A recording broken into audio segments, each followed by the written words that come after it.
الحمد لله نحمده ونستعينه ونؤمن به ونتوكل عليه. أعوذ بالله من شرور أنفسنا وسيئات أعمالنا. من يهده الله فلا مضل له ومن يضلل فلا هادي له. أعوذ بكلمات الله التامات من كل شيطان وهامة ومن كل عين لامة. ما شاء الله لا حول ولا قوة إلا بالله. أعوذ بالله من الشيطان الرجيم. لقد جاءكم رسول من أنفسكم عزيز عليه ما عنتم حريص عليكم بالمؤمنين رؤوف رحيم. وإن تولوا فقل حسبي الله لا إله إلا هو عليه توكلت وهو رب العرش العظيم. حسبي الله لا إله إلا هو عليه توكلت وهو رب العرش العظيم. حسبي الله لا إله إلا هو عليه توكلت وهو رب العرش العظيم. ബഹുമാനമുള്ള എൻ്റെ പ്രിയ സുഹൃത്ത് സുദീപ് ഫൈസി റഹ്മാൻ, അതുപോലെ തന്നെ മഹല്ല് ഖത്തീബ്, ഈ സദസ്സിൻ്റെ നിയന്ത്രിക്കുന്ന പ്രഗത്ഭരായ നേതാക്കളെ, മഹാന്മാരായ പണ്ഡിതന്മാരെ, ഉമറാക്കൾ, അല്ലാഹു സുബ്ഹാനഹു വ തആല നമ്മുടെ ഈ സംഗമം അവൻ പൊരുത്തപ്പെട്ട അമലായി സ്വീകരിക്കട്ടെ. എന്താണോ ഈ സംഗമം കൊണ്ട് ലക്ഷ്യം വെക്കുന്നത്, ആ ലക്ഷ്യം അല്ലാഹു സുബ്ഹാനഹു വ തആല പൂർത്തീകരിച്ച് തരുമാറാവട്ടെ. സ്നേഹമുള്ളവരെ, സമസ്ത കേരള ജംഇയ്യത്തുൽ ഉലമായുടെ നിർദ്ദേശപ്രകാരം ജംഇയ്യത്തുൽ ഖുതബാഇന്റെയും മഹല്ല് ഫെഡറേഷന്റെയും സംയുക്ത ആഭിമുഖ്യത്തിലുള്ള ലൈറ്റ് ഓഫ് മെഹ്റാബ് എന്ന പേരിൽ സംസ്ഥാനത്തൊട്ടാകെ നടത്തപ്പെടുന്ന ഒരു പരിപാടിയുടെ ക്യാമ്പയിന്റെ ഭാഗമാണ് നമ്മുടെ ഈ മഹല്ലിൽ നമ്മുടെ ഈ മേഖലയിൽ നമ്മൾ സംഘടിപ്പിച്ചിട്ടുള്ളത്. 4 വിഷയത്തെ അധികരിച്ചുകൊണ്ടാണ്, 4 പ്രമേയത്തെ അധികരിച്ചുകൊണ്ടാണ് ഇവിടെ ചർച്ചകൾ നടക്കുന്നത്. ഒരു പ്രമേയം ഉലമാ ഉമറ ബന്ധം. ആ ഉലമാ ഉമറ ബന്ധത്തെ കുറിച്ചാണ് ഈ 1ാമത്തെ സെഷനിൽ വിനീതനായ ഞാൻ സംസാരിക്കുന്നത്. അടുത്ത് വരാനിരിക്കുന്ന കാലിക പ്രസക്തമായ വിഷയങ്ങളെ അധികരിച്ചുകൊണ്ട് പ്രഗത്ഭരായ പ്രഭാഷകന്മാർ ഇവിടെ പ്രഭാഷണം നടത്താനിരിക്കുകയാണ്. ഇവിടെ നമ്മൾ വന്നിരിക്കുന്നത് കേവലം ഒരു പൊതുജനങ്ങളല്ല, മറിച്ച് ഇവിടെ ഒരുമിച്ച് കൂടിയ ഓരോ ആളുകളും 100 കണക്കിന് ആളുകൾക്ക് ഫലം ചെയ്യുന്ന ആളുകളാണ്. കാരണം തെരഞ്ഞെടുക്കപ്പെട്ട മഹല്ലിന്റെ പ്രധാന ഉത്തരവാദിത്തപ്പെട്ട ഭാരവാഹികൾ എന്ന് പറഞ്ഞാൽ ഒരു മഹല്ലിലെ ഏറ്റവും പ്രഗത്ഭരായ വീക്ഷണശാലികളായ ഉമറാക്കൾ, അതോടൊപ്പം തന്നെ ഓരോ മഹല്ലുകളിലും സേവനം ചെയ്യുന്ന മഹാന്മാരായ പണ്ഡിതന്മാർ, ഖതീബുമാർ, അവരാണ് ഇവിടെ ഒരുമിച്ച് കൂടിയിരിക്കുന്നത്. അതുകൊണ്ട് തന്നെ ഈ ലൈറ്റ് ഓഫ് മെഹ്റാബ് എന്ന് പറയുന്ന ഈ പരിപാടി കേവലം ഒരു പ്രഭാഷണത്തിന് വേണ്ടിയുള്ള, ഒരു വഴന്ന് കേൾക്കാൻ വേണ്ടി വന്ന ഒരു സദസ്സല്ല. ഇവിടെ നിന്ന് നമുക്ക് ഉണ്ടാകുന്ന ആശയങ്ങൾ, നമുക്ക് ലഭിക്കുന്ന ഐഡിയകൾ, സമസ്ത കേരള ജംഇയ്യത്തുൽ ഉലമ ഇതിന്റെ ഒരു ശില്പശാല ചെമ്മാട് ദാറുൽ ഹുദ ഇസ്ലാമിക് അക്കാദമിയിൽ സംഘടിപ്പിച്ചിരുന്നു. കണ്ണൂർ ജില്ലയിൽ നിന്ന് ഞങ്ങൾ 3 ആളുകളാണ് ആ ശില്പശാലയിൽ പങ്കെടുത്തത്. സിറാജുദ്ദീൻ ദാരിമി കക്കാടും, അബ്ദുൽ ഫത്താഹ് ദാരിമിയും, വിനീതനായ ഞാനും. അപ്പൊ അവിടെ നിന്ന് ഞങ്ങൾക്ക് തന്ന നിർദ്ദേശങ്ങൾ, ഓരോ മഹല്ലുകളിലും കൊടുക്കേണ്ട ആശയങ്ങൾ, ഈ ലൈറ്റ് ഓഫ് മെഹ്റാബിലൂടെ എന്താണ് ഉദ്ദേശിക്കുന്നത് എന്ന് നിങ്ങളോട് പറയുകയും അത് ഇവിടെ നിന്ന് ഇന്ന് ഈ പരിപാടി കഴിഞ്ഞ് പിരിഞ്ഞു പോകുമ്പോൾ നമ്മൾ ഓരോരുത്തരും ഏറ്റെടുത്തുകൊണ്ട് നമ്മൾ സേവനം ചെയ്യുന്ന മഹല്ലുകളിൽ, നമ്മൾ നേതൃത്വം നൽകുന്ന മഹല്ലുകളിൽ നടപ്പിലാക്കുകയും ചെയ്യുക എന്നതാണ് നമ്മുടെ ദൗത്യം. സമസ്ത കേരള ജമീയത്തുൽ ഉലമയെ സംബന്ധിച്ചിടത്തോളം അത് പിറവിയെടുത്തത് മുതൽ ഓരോ കാലഘട്ടത്തിന്റെയും സ്പന്ദനങ്ങൾ മനസ്സിലാക്കി അത് അറിഞ്ഞുകൊള്ളും. പരിശുദ്ധ ദീനുൽ ഇസ്ലാമിന്റെ പ്രബോധന പ്രവർത്തന രംഗങ്ങളിൽ മുന്നോട്ട് പോകുന്ന ഒരു സംഘമാണ്. അതിനുവേണ്ടിയാണല്ലോ സമസ്ത കേരള ജമീയത്തുൽ ഉലമ ഇവിടെ പിറവിയെടുത്തത് തന്നെ. നമുക്കറിയാം, സമസ്ത കേരള ജമീയത്തുൽ ഉലമയെ സംബന്ധിച്ചിടത്തോളം ഇത് പിറവിയെടുക്കാനുള്ള കാരണം തന്നെ, ഇങ്ങനെ ഒരു സംഘമായി പ്രവർത്തിക്കാനുള്ള കാരണം തന്നെ പരിശുദ്ധ ദീനുൽ ഇസ്ലാമിൽ പുഴുക്കുത്തുണ്ടായപ്പോൾ അഷ്റഫുൽ ഖൽഖ് റസൂലുള്ളാഹി സ്വല്ലല്ലാഹു അലൈഹി വസല്ലം തങ്ങൾ കാണിച്ചു തന്ന സിറാത്തുൽ മുസ്തഖീമായ ആ പരിശുദ്ധ ദീനിൽ നിന്ന് ആളുകൾ വഴിപിഴച്ചു പോകാനുള്ള സാഹചര്യം ഉണ്ടായപ്പോൾ അവരെ നേരിന്റെ വഴിയിലേക്ക് കൊണ്ടുവരിക എന്ന ദൗത്യം ഏറ്റെടുത്തുകൊണ്ടാണ് സമസ്ത കേരള ജമീയത്തുൽ ഉലമ എന്ന ഈ സംഘം മുന്നിട്ടിറങ്ങിയത്. ആ സംഘം കേവലം ഒരു ഉലമാക്കളുടെ സംഘം മാത്രമായിരുന്നില്ല. പ്രഗത്ഭരായ ഉമറാക്കളെ ഓരോ മഹല്ലുകളിലും ചെന്ന് കണ്ട് ആ നാട്ടിലുള്ള ഓരോ പ്രമാണിമാരെ, പൗരപ്രമുഖന്മാരെ, ആ നാട്ടുകാരണവന്മാരെ, നാട്ടുമുഖ്യന്മാരെ കണ്ടുപിടിക്കുകയും അവരെ ഉലമാക്കളോടൊപ്പം ചേർത്ത് നിർത്തിക്കൊണ്ട് പരിശുദ്ധ ദീനുൽ ഇസ്ലാമിന്റെ പ്രബോധന പ്രവർത്തനങ്ങളെ സുശക്തമായി മുന്നോട്ട് കൊണ്ടുപോവുകയും ചെയ്യുക എന്നതാണ് സമസ്ത കേരള ജമീയത്തുൽ ഉലമയുടെ ആദ്യകാലം മുതൽ ലക്ഷ്യം വെക്കുകയും പ്രവർത്തിക്കുകയും ചെയ്തിരുന്നത്. അതിന്റെ ഫലമായി കൊണ്ട് തന്നെയാണ് ലോകത്തെ ഇസ്ലാമിക രാജ്യങ്ങളെ പോലും അമ്പരിപ്പിക്കുന്ന രീതിയിൽ ഈ ചെറിയ ഒരു ഉള്ളംകൈയിന്റെ വലിപ്പമുള്ള ഈ കേരളം എന്ന് പറയുന്ന മനോഹരമായ നാട്ടിൽ ലോക ഇസ്ലാമിക രാജ്യങ്ങൾ പോലും അമ്പരന്ന് പോകുന്ന രൂപത്തിലുള്ള ഇസ്ലാമിക പ്രബോധന പ്രവർത്തനങ്ങൾ നടക്കുന്നു. ഇസ്ലാമിക രാജ്യങ്ങളിലുള്ള അറബികളോടൊക്കെ പറയുമ്പോൾ അവർ പോലും അമ്പരന്ന് പോകും നമ്മുടെ ദീനീ സ്ഥാപനങ്ങളെ കുറിച്ച്, അതിന്റെ കണക്കുകളെ കുറിച്ച്, ഇവിടെ നടക്കുന്ന ദീനീ പ്രവർത്തനങ്ങളെ കുറിച്ച്. അത് ഉണ്ടാക്കിയെടുക്കാൻ കഴിഞ്ഞതോ ഓരോ കാലഘട്ടത്തിലെയും ഉലമാക്കളുടെയും ഉമറാക്കളുടെയും യോജിച്ചുള്ള പ്രവർത്തനത്തിന്റെ ഫലമാണ്. ആ പ്രവർത്തനത്തിന്റെ ഫലമാണ് ഇന്ന് കേരളത്തിൽ അങ്ങോളം ഇങ്ങോളം, ഇപ്പോൾ കേരളത്തിന് പുറത്തുമൊക്കെ പടർന്നു പന്തലിച്ച സമസ്ത കേരള ജമീയത്തുൽ ഉലമയും അതിന്റെ കീഴിലുള്ള വിദ്യാഭ്യാസ സ്ഥാപനങ്ങളും കോളേജുകളും ഒക്കെ നടന്നുകൊണ്ടിരിക്കുന്നു. ഓരോ ഉലമാക്കളും ഉമറാക്കളും ആ കാലഘട്ടത്തിന്റെ സ്പന്ദനം അറിഞ്ഞുകൊണ്ട് ഉണർന്ന് പ്രവർത്തിച്ചതിന്റെ ഫലമാണ്. അതുപോലെ ഈ വർത്തമാന കാലഘട്ടത്തിന് ആവശ്യമായതെന്തോ ആ ആവശ്യമായത് സമസ്ത കേരള ജമീയത്തുൽ ഉലമയുടെ മഹാരഥന്മാരായ പണ്ഡിതന്മാർ ഒരുമിച്ചിരുന്നുകൊണ്ട് അവർ തീരുമാനമെടുക്കുകയും അത് ഓരോ മഹല്ലുകളിലേക്ക് എത്തിച്ച മഹല്ല് കമ്മിറ്റി ഉമറാക്കളും അവിടെ സേവനം ചെയ്യുന്ന ഖതീബുമാരും ഉലമാക്കളും ഒരുമിച്ചിരുന്നുകൊണ്ട് ഇത് നമ്മുടെ മഹല്ലുകളിൽ നടപ്പിലാക്കി ഇസ്ലാമിക പ്രബോധനത്തെ, ഇസ്ലാമിക പ്രവർത്തനത്തെ, ഇസ്ലാമിക ജീവിതത്തെ നമ്മുടെ നാടുകളിൽ, നമ്മുടെ മഹല്ലുകളിൽ സുശക്തമാക്കി മുന്നോട്ട് കൊണ്ടുപോകുക എന്നതാണ് ഇതുകൊണ്ട് ലക്ഷ്യം വെക്കുന്നത്. പ്രിയമുള്ളവരെ, ഇവിടെ നമ്മൾ മനസ്സിലാക്കേണ്ടത് ഇവിടെ ഒരുമിച്ച് കൂടിയ രണ്ട് വിഭാഗം, ഒന്ന് ഉലമാവും ഒന്ന് ഉമറാവും.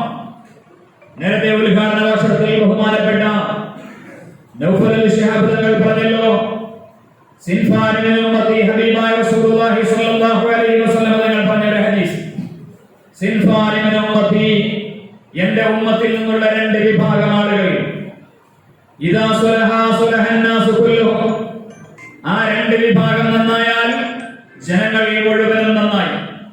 വഇദാ ഫസദ, ആ രണ്ട് വിഭാഗം മോശമായി പോയാൽ ഫസദൻ നാസു കുല്ലുഹും, ജനങ്ങൾ മുഴുവനും മോശമായി പോകും. എന്നിട്ട് നബി സല്ലല്ലാഹു അലൈഹി വസല്ലം തങ്ങൾ പറഞ്ഞു, ആരാണ് അവർ അറിയുമോ? അൽ ഉലമാഉ വൽ ഉമറാ, ഉലമാക്കളും ഉമറാക്കളുമാണ്. ഇവിടെ ഒരുമിച്ച് കൂടിയ പ്രിയപ്പെട്ട എന്റെ സുഹൃത്തുക്കൾ, എന്റെ സഹപ്രവർത്തകർ, എന്നെക്കാൾ പ്രഗത്ഭരായ കഴിവുള്ള പാണ്ഡിത്യമുള്ള ഉലമാക്കൾ, ഖതീബുമാർ, അതുപോലെ തന്നെ ഓരോ മഹല്ലിലും നേതൃത്വം നൽകുന്ന ഉമറാക്കൾ ആലോചിക്കേണ്ടതുണ്ട്. ഈ വാക്കിന്റെ നബി സല്ലല്ലാഹു അലൈഹി വസല്ലം തങ്ങളുടെ ഈ ഹദീസിന്റെ ഗൗരവം എത്രമാത്രമാണ്. നമ്മൾ നന്നായാലേ ലോകം നന്നാവും. ഈ ലോകത്ത് എന്തെങ്കിലും മോശമുണ്ടായിട്ടുണ്ടെങ്കിൽ നമ്മളൊക്കെ ആത്മകഥം ചെയ്തുകൊണ്ട് പറയാറില്ലേ, എന്താ കഥ, നാട്ടുകാരുടെ അവസ്ഥ എന്താ, ഇന്നത്തെ കൗമിന്റെ അവസ്ഥ എന്താ, പടച്ചോനെ അള്ളാഹ് കാക്കട്ടെ. അങ്ങനെയല്ല പറയേണ്ടത്. ഇവരിങ്ങനെ ആയി പോകാൻ കാരണം നമ്മൾ കൂടിയല്ലേ. ഈ സമൂഹം മോശമായി പോകാൻ കാരണം എന്നല്ലേ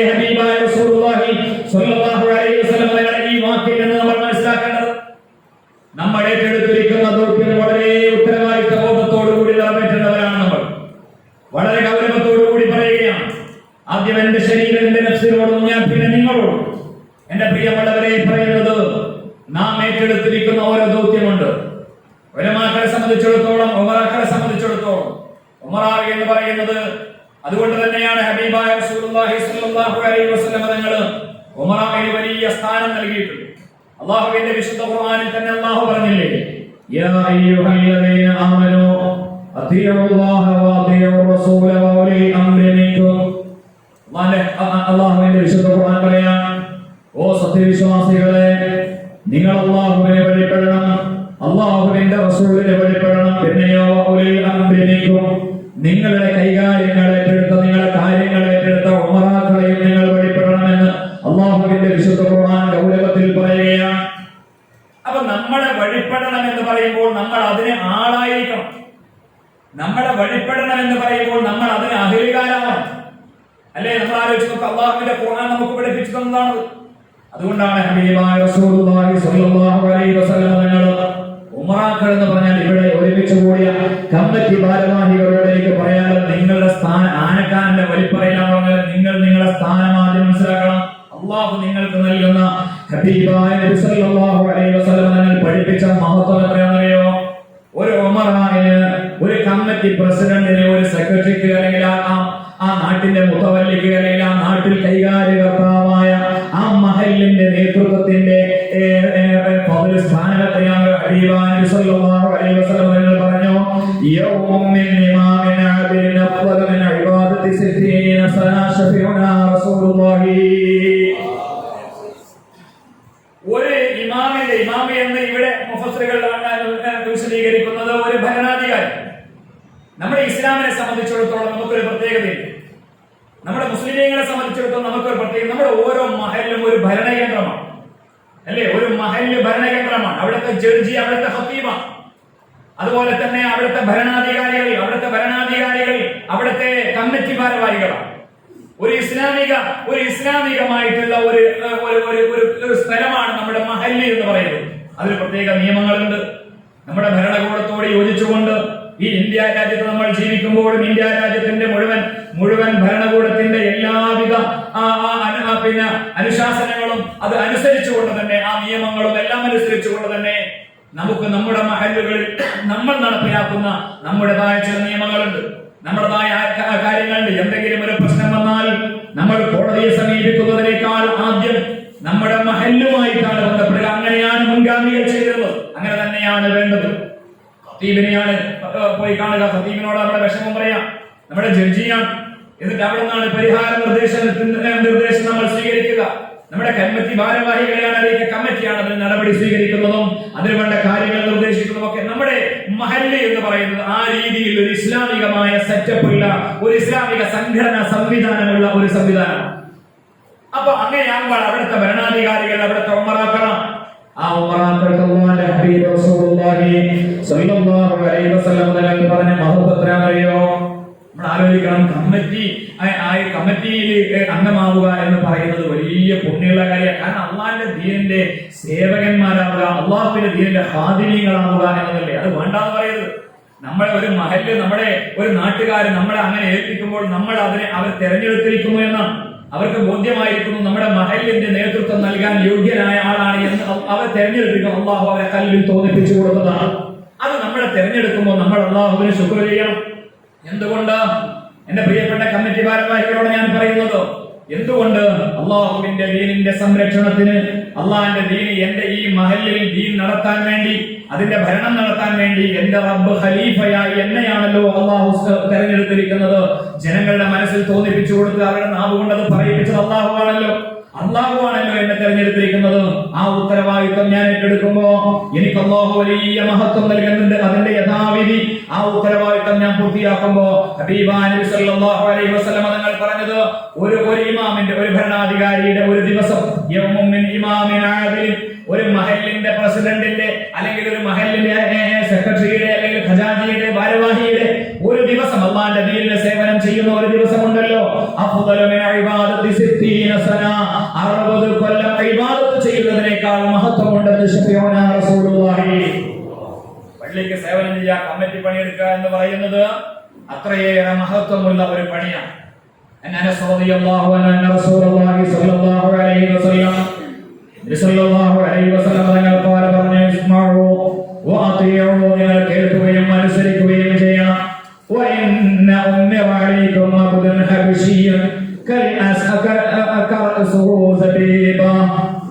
നിങ്ങൾ പറയാം നിങ്ങളുടെ ഭരണമേറ്റെടുത്തിരിക്കുന്ന നിങ്ങളുടെ മഹല്ലിന്റെ ഭാരവാഹികളിൽ അവൻ ഹബശിയായ ഒരു അടിമയാണെങ്കിൽ പോലും അവന്റെ തലമുടി കറുത്ത മുന്തിരിയെ പോലെ കറുത്തതാണ്.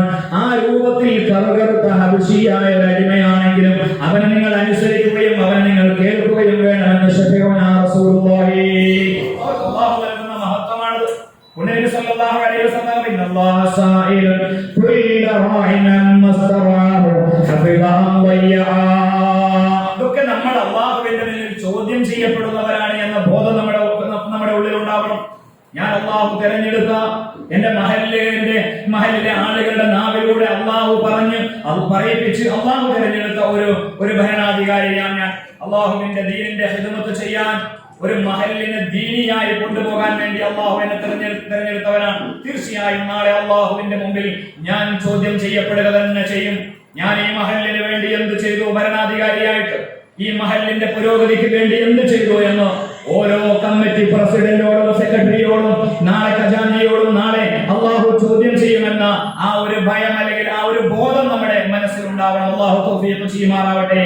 വലിയ മഹത്വമുണ്ട് ഒരു കമ്മിറ്റി ഭാരവാഹി എന്ന് പറഞ്ഞാൽ. ഹബീബായ നബി സല്ലല്ലാഹു അലൈഹി വസല്ലം തങ്ങൾ പറയാം, അല്ലാഹുവിന്റെ റസൂൽ സല്ലല്ലാഹു അലൈഹി വസല്ലം തങ്ങൾ പറയാണ്, നാളെ മഹ്ശറിൽ അഫ്ദലുൻ നാസി ഇൻദല്ലാഹി മൻസിലതൻ യൗമൽ ഖിയാമത്തി ഇമാമുൻ ആദിലുൻ റഫീഖ്.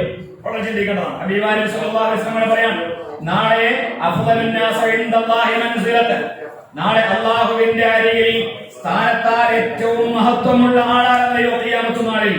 അത് യൗമൽ ഖിയാമ ഇമാമുൻ ആദിലുൻ റഫീഖ്, നീതിമാനായ ഒരു നാട്ടിന്റെ ഭരണാധികാരിയാണ്. റഫീഖ് എന്ന് പറഞ്ഞാൽ എന്താ? നമ്മൾ ചങ്ങാതി എന്ന് പറയില്ലേ? ചങ്ങാതി എന്ന് പറഞ്ഞാൽ ജനങ്ങളോട് ഇണങ്ങുന്ന, ജനങ്ങളോട് എത്തിക്കളിക്കുന്ന ആളല്ല, ജനങ്ങളോട് ഇങ്ങനെ കടിച്ചു തീർന്ന ആളല്ല, ജനങ്ങളോട് ഇണങ്ങിച്ചേരുന്ന, ജനങ്ങളോട് ഇണങ്ങി നിൽക്കുന്ന ഒരു നല്ല ആദിലായ ഭരണാധികാരിയാണ് അല്ലാഹുവിന്റെ ഏറ്റവും ഉന്നതമായ സ്ഥാനമുള്ളവരെന്ന് റസൂലുള്ളാഹി സ്വല്ലല്ലാഹു അലൈഹി വസല്ലം തങ്ങൾ പറയുകയാണ്. എന്ന് മാത്രമല്ല അല്ലാഹുവിന്റെ ഹബീബ് നബി സല്ലല്ലാഹു അലൈഹി വസല്ലം തങ്ങൾ 7 വിഭാഗം ആളുകൾക്ക് നാളെ അർശിന്റെ തണലിട്ട് കൊടുക്കുമെന്ന് പറഞ്ഞു. ഉന്നനബി ഹദീസ് പറഞ്ഞു, സ്വഹീഹായ ഹദീസ് അല്ലാഹുവിന്റെ റസൂൽ പറഞ്ഞു. അതിൽ ഒന്നാമത്തെ വിഭാഗം ആരെന്നറിയോ? ഇമാമുൻ ആദിൽ, നീതിമാനായ ഭരണാധികാരിയാണ് എന്ന് അഷ്റഫുൽ ഖൽഖ് റസൂലുള്ളാഹി ഒന്നാമതെണ്ണിയത് ഇമാമുൻ ആദിൽ, ഒരു നീതിമാനായ ഭരണാധികാരിയാണ്, ഭരണകർത്താവാണ് എന്ന് ഹബീബായ റസൂലുള്ളാഹി സ്വല്ലല്ലാഹു അലൈഹി വസല്ലം തങ്ങൾ പറയുക. അപ്പൊ ഈ മഹത്വമൊക്കെ അല്ലാഹു സുബ്ഹാനഹു വ തആല നമുക്ക് നൽകിയത് നമുക്ക് അല്ലാഹു നൽകുന്ന മഹത്വമാണ്. ഇത് നമ്മൾ മനസ്സിലാക്കേണ്ടത്. ഈ മഹത്വമൊക്കെ നൽകിയാലും നാളെ അല്ലാഹുവിന്റെ മുന്നിൽ ഞാൻ ചോദ്യം ചെയ്യപ്പെടും. എന്റെ ഉത്തരവാദിത്തം ഞാൻ പൂർത്തീകരിക്കേണ്ടതുണ്ട് എന്ന ബോധം എന്റെ പ്രിയമുള്ളവരെ നമുക്ക് നമ്മുടെ ഉള്ളിൽ ഉണ്ടാവണം. കാരണം നമ്മുടെ മഹല്ല് കമ്മിറ്റി ആയാൽ കമ്മിറ്റി എന്ന് പറയുന്നത് ഉലമാക്കളും ഉമറാക്കളും കൂടി ചേർന്ന് നിൽക്കണം. അതാണ് എന്റെ വിഷയം. ഇവിടേക്ക് ഞാൻ വരാം. നമ്മൾ ഓരോരുത്തരുടെയും മഹത്വവും ഓരോരുത്തരുടെയും ഉത്തരവാദിത്വവും ആദ്യം മനസ്സിലാക്കണം. ഇതിന് നമ്മൾ എന്ത് ചെയ്യണം? അതുപോലെ തന്നെ ഉലമാക്കളെ സംബന്ധിച്ചിടത്തോളം നബി സല്ലല്ലാഹു അലൈഹി വസല്ലം പറഞ്ഞ ഉലമാ ഉമ്മത്തി കഅംബിയാഇ ബനി ഇസ്രായീൽ, എന്റെ ഉമ്മത്തിലെ ഉലമാക്കൾ, എന്റെ സമുദായത്തിലെ ഉലമാക്കൾ കഅംബിയാഇ ബനി ഇസ്രായീൽ, ബനി ഇസ്രായീലിലെ അമ്പിയാക്കന്മാരെ പോലെയാണ്. ബനി ഇസ്രായേലിലെ അമ്പിയാക്കന്മാർ മൂസാ നബി അലൈഹി ഇസ്ലാമിനെ പോലെ, ഈസാ നബി അലൈഹി ഇസ്ലാമിനെ പോലെയുള്ള, യാക്കൂബ് നബി അലൈഹി ഇസ്ലാമിനെ പോലെയുള്ള അമ്പിയാക്കന്മാരെ പോലെയാണ്.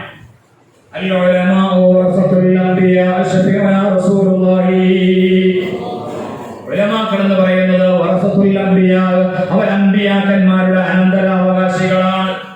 അപ്പോൾ ഉലമാക്കൾ എന്ന് പറയുന്നത് അമ്പിയാക്കന്മാർക്ക് തുല്യരാണെന്ന് പറഞ്ഞാൽ പിന്നെ അതിനേക്കാൾ വലിയ മഹത്വം പിന്നെന്താ പറയാനുള്ളത്? അതിനേക്കാൾ വലിയ മഹത്വം പിന്നെന്താ പറയാനുള്ളത് എന്ന് പറഞ്ഞാൽ എന്താ? അവരെടുക്കുന്ന പണി അമ്പിയാക്കന്മാരെടുത്ത പണിയാണ്. മൂസാ അലൈഹി ഇസ്ലാം എന്തിനായി ലോകത്ത് വന്നത്? ആളുകളെ ഹിദായത്തിലേക്ക് ക്ഷണിക്കാൻ വേണ്ടി, ആളുകൾക്ക് സന്മാർഗം കാണിച്ചു കൊടുക്കാൻ വേണ്ടി, ആളുകൾക്ക് നന്മ ഉപദേശിച്ചു കൊടുക്കാൻ വേണ്ടി, ആളുകൾക്ക് അള്ളാഹുവിലേക്കുള്ള വഴി കാണിച്ചു കൊടുക്കാൻ വേണ്ടി. ഈസാ അലൈഹി ഇസ്ലാം എന്നത് അതിനു വേണ്ടിയാണ്. അമ്പിയാക്കൾ മുഴുവനും വന്നത് അതിനു വേണ്ടിയാണ്. അതേ പണിയാണ് ഹബീബായ നബി സല്ലല്ലാഹു അലൈഹി വസല്ലം തങ്ങൾ പറഞ്ഞു, എന്റെ ശേഷം ഒരു പ്രവാചകൻ വരാനില്ല. പ്രവാചക ശൃംഖല എന്നോടുകൂടി അവസാനിക്കുകയാണ്. പിന്നെ ഈ പ്രവാചകന്മാരുടെ ദൗത്യം നിർവഹിക്കുന്നത് ആരാണെന്നറിയുമോ? അത് എന്റെ അനന്തരാവകാശികളായ എന്റെ പിൻഗാമികളായ ഉലമാക്കളാണെന്ന് ശഫീഉനാ റസൂലുള്ളാഹി. അപ്പൊ ഇനി ഒരു കാലത്ത് അമ്പിയാ വരാനില്ല. നബിമാരുടെ പണിയെടുക്കേണ്ടവരാരാ? നബിമാരുടെ പണി എടുക്കുന്നവരാരാ? അവർ അല്ലാഹുവിന്റെ ഹബീബ് റസൂലുള്ളാഹി സ്വല്ലല്ലാഹു അലൈഹി വസല്ലം തങ്ങളുടെ ഉമ്മത്തിലെ ഉലമാക്കളാണ്. അപ്പൊ ആ ഉലമാക്കളുടെ മഹത്വം എത്രയാണ് മനസ്സിലാക്കാൻ പിന്നെ അധികം വേണ്ടല്ലോ, അതിനപ്പുറം വേണ്ടല്ലോ. ഉലമാക്കളെ ആരൊക്കെ, അമ്പിയാക്കന്മാരെ ആരൊക്കെ ധിക്കരിച്ചിട്ടുണ്ടോ, അമ്പിയാക്കന്മാരോട് ആരൊക്കെ അനുസരണക്കേട് കാണിച്ചിട്ടുണ്ടോ, അവരൊക്കെ അല്ലാഹു സുബ്ഹാനഹു വ തആല പാഠം പഠിപ്പിച്ച ചരിത്രം അല്ലാഹുവിന്റെ വിശുദ്ധ ഖുർആനിൽ ഒരുപാട് ചരിത്രം പറയുന്നു. ഒരുപാട് ചരിത്രങ്ങൾ. അത് സമൂഹത്തെ നശിപ്പിച്ചത്, സമൂഹ ഉപഗ്രത്തെ നശിപ്പിച്ചത്, ഫിർഔനെയും സംഘത്തെയും നശിപ്പിച്ചത്, ഇങ്ങനെ ഒരുപാട് അമ്പിയാക്കന്മാരെ ധിക്കരിച്ച ഒരു കാലഘട്ടത്തിലുള്ള ഓരോ ശക്തന്മാരായ മല്ലന്മാരായ കഴിവുള്ള പ്രഗത്ഭരായ ആളുകളെ പോലും അല്ലാഹു സുബ്ഹാനഹു വ തആല ഈ ഭൂമിയിൽ നിന്ന് പാഠം പഠിപ്പിച്ച ചരിത്രം ഒരുപാട് അല്ലാഹുവിന്റെ ഖുർആൻ നമുക്ക് പഠിപ്പിച്ചു തരുന്നുണ്ട്. എന്ന് പറഞ്ഞാൽ ഉലമാക്കൾ അംഗീകരിക്കപ്പെടേണ്ടവരും അനുസരിക്കപ്പെടേണ്ടവരുമാണ്. അത്രയേറെ മഹത്വം ഉലമാക്കളുണ്ട്. ഈ വലിയ മഹത്വമുള്ള അർശിന്റെ തണലിന്റെ വിഭാഗമുള്ള ഒരു ദിവസം തന്നെ അവരുടെ പണിക്ക് കമ്മിറ്റി പണിയെടുക്കുക എന്ന കമ്മിറ്റിക്ക് വേണ്ടി ഓഫീസിൽ വന്ന് കുത്തിയിരുന്ന് ഫയൽ ശരിയാക്കുന്നതും മഹലിന്റെ കാര്യങ്ങൾ നോക്കുന്നതും മഹലിന്റെ നന്മയ്ക്ക് വേണ്ടി പ്രവർത്തിക്കുന്നതും ഒരു ദിവസം പ്രവർത്തിക്കുന്നത് 60 വർഷം ഇബാദത്ത് ചെയ്യുന്നതിനേക്കാൾ പ്രധാനമുള്ള മഹത്വക്കളായ അർശിന്റെ തണലിന് യോഗ്യരായ കമ്മിറ്റി വിഭാഗവും ഈ വറസത്തുൽ അംബിയ ഈ ഉലമാക്കളും പണ്ഡിതന്മാരും അവർ ഒരുമിച്ചിരുന്നുകൊണ്ട് അവർ ഏകോപിച്ചുകൊണ്ടാണ് അല്ലാഹുവിന്റെ പരിശുദ്ധമായ ദീനിനെ നടത്തുന്നത്. അല്ലാഹുവിന്റെ ദീനിന്റെ പരിപാടി, ദീനിന്റെ പ്രബോധനം നടത്തുന്നത് ഈ രണ്ട് വിഭാഗമാണ്. അതുകൊണ്ടാണ് നബി സല്ലല്ലാഹു അലൈഹി വസല്ലം തങ്ങൾ പറഞ്ഞത്, സിൻഫാനി മിൻ ഉമ്മത്തി, എന്റെ ഉമ്മത്തിൽ നിന്ന് രണ്ട് വിഭാഗം ആളുകൾ, ഇദാ സലഹന്നാസു കുല്ലുഹും, അവർ നന്നായാൽ ലോകം മുഴുവൻ നന്നായി, അവർ നന്നായാൽ മനുഷ്യർ മുഴുവൻ നന്നായി, വഇദാ ഫസദന്നാസു കുല്ലുഹും, അവർ മോശമായാൽ ജനങ്ങൾ മുഴുവൻ മോശമായി. അൽ ഉലമാഉ വൽ ഉമറാ, അത് ഉലമാക്കളും ഉമറാക്കളുമാണ്. അതുകൊണ്ടാണ് ഹബീബായ നബി സല്ലല്ലാഹു അലൈഹി വസല്ലം തങ്ങൾ അപ്രകാരം പറഞ്ഞത്. പ്രിയമുള്ളവരെ, ഇനി നമ്മൾ ചെയ്യേണ്ടത്, കമ്മിറ്റി ഭാരവാഹികളോടൊക്കെ എനിക്ക് പറയാനുള്ളത്, നമ്മുടെ മഹല്ലുകളിലേക്ക് തിരിച്ചു പോകും. നമ്മുടെ മഹല്ലുകളിൽ ഞാൻ ഇത് പറയുമ്പോൾ തന്നെ ഒരുപാട് പുരോഗമന പ്രവർത്തനങ്ങൾ നടത്തുന്ന, ഒരുപാട് ദീനിയായ പ്രവർത്തനങ്ങൾ നടത്തുന്ന ഒരുപാട് മഹല്ലുകളുണ്ട്. അതൊക്കെ ഞാൻ ഉണ്ട് എന്ന ബോധത്തോടു കൂടി തന്നെയാണ് ഞാൻ പറയുന്നത്. മറ്റൊരുപാട് മഹല്ലുകൾ ക്രിയാത്മകമല്ലാത്ത നിർജീവമായ മഹല്ലുകൾ ഉണ്ടാകും. എന്റെ പ്രിയപ്പെട്ട കമ്മിറ്റിക്കാരോട് എനിക്ക് പറയാനുള്ളത്, കമ്മിറ്റി ഭാരവാഹിയായാൽ പിന്നെ എന്താണ് നമ്മുടെ ഉത്തരവാദിത്തം എന്ന് പറയുന്നത്? പള്ളി വിപുലീകരിക്കല്, പിന്നെ ഹൗദിന് പിന്നെ 200 കൊടുക്കുന്നതിലും കൂടി കൊടുക്കുന്ന ആക്കാക്കല്, 200 മൂത്രയ്ക്കുന്നതിലും കൂടി 100 മൂത്രയ്ക്കുന്നയാക്കല്, പിന്നെ അതിന് ഏറ്റവും മുന്നിൽ ടൈൽസ് ഒട്ടിക്കല്, പിന്നെ മുനാരം 2 ഉണ്ടാക്കല്, 3 ഉണ്ടാക്കല്. ഇതാണോ ഒരു കമ്മിറ്റിയുടെ ഉത്തരവാദിത്തം എന്ന് പറയുന്നത്? പള്ളിയെ പുരോഗമിപ്പിക്കണം, പള്ളിയുടെ കാര്യങ്ങളൊക്കെ നോക്കണം, പള്ളി കുറേ കൂട്ടുക. എന്നിട്ട് എന്റെ ഭരണകാലത്താണ് പിന്നെ പള്ളി ഏറ്റവും വലുതായത്, എന്റെ ഭരണകാലത്താണ് പള്ളിക്ക് മുനാരുണ്ടായത്, എന്റെ ഭരണകാലത്താണ് പള്ളി ഇത്ര വലിയതായത് എന്നിങ്ങനെ അഭിമാനത്തോടു കൂടി കുറച്ച് കാലം കഴിയുമ്പോൾ ഇങ്ങനെ പറയാൻ വേണ്ടിയാ? അതിനുവേണ്ടിയാണോ കമ്മിറ്റി ആവുന്നത്? അതാണോ ഒരു പ്രശ്നം? അല്ലാഹുവിന്റെ ഹബീബ് റസൂലുള്ളാഹി സ്വല്ലല്ലാഹു അലൈഹി വസല്ലം തങ്ങൾ പറഞ്ഞു, തഖൂമു സ്സാഅതു ഹത്താ യതബാഹന്നാസു ഫീ മസാജിദ്. ദീവായതങ്ങൾ പറയാൻ അല്ലാഹുവിന്റെ റസൂൽ പറയാൻ, ലാ തഖൂമു സ്സാഅതു, ഖിയാമത്ത് നാൾ ഉണ്ടാവില്ല, ഹത്താ യതബാഹന്നാസു ഫീ മസാജിദ്, പള്ളികളുടെ കാര്യത്തിൽ ആളുകൾ അഹങ്കരിക്കുന്നത് വരെ. എന്റെ മഹല്ലിലെ പള്ളിയാ വലിയ പള്ളി, ഞാൻ പ്രസിഡന്റായപ്പോഴാ പള്ളി അങ്ങനെയാക്കല, അറബിയെ കണ്ടിട്ട് എങ്ങനെ പൈസ ഉണ്ടാക്കിയിട്ട് ഞാനാണ് അങ്ങനെയാക്കിയത് എന്ന് അഹങ്കരിക്കാൻ വേണ്ടിയല്ല പ്രസിഡന്റ് ആവുന്നത്.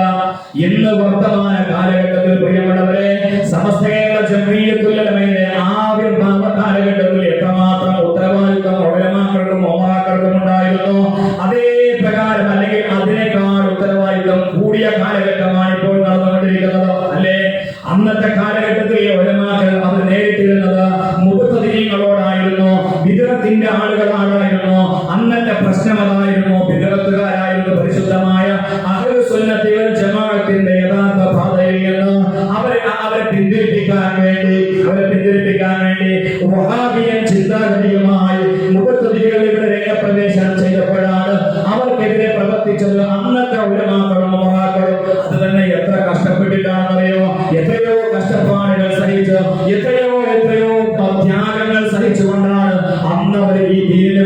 പ്രവർത്തിച്ചത്, ഈ ദീനിന്റെ സുന്നത്ത് ജമാഅത്തിന്റെ സംരക്ഷണത്തിന് വേണ്ടി അവർ പ്രവർത്തിച്ചത്. എന്നാൽ ഇന്നോ അതിനുശേഷം പിന്നീട് കാലം കഴിഞ്ഞപ്പോ ഇന്ന് ഏറ്റവും കൂടുതൽ സമസ്തയിൽ അനുസ്മരിക്കപ്പെടുന്ന നേതാവായ ബഹുമാനപ്പെട്ട ശംസുൽ ഉലമായി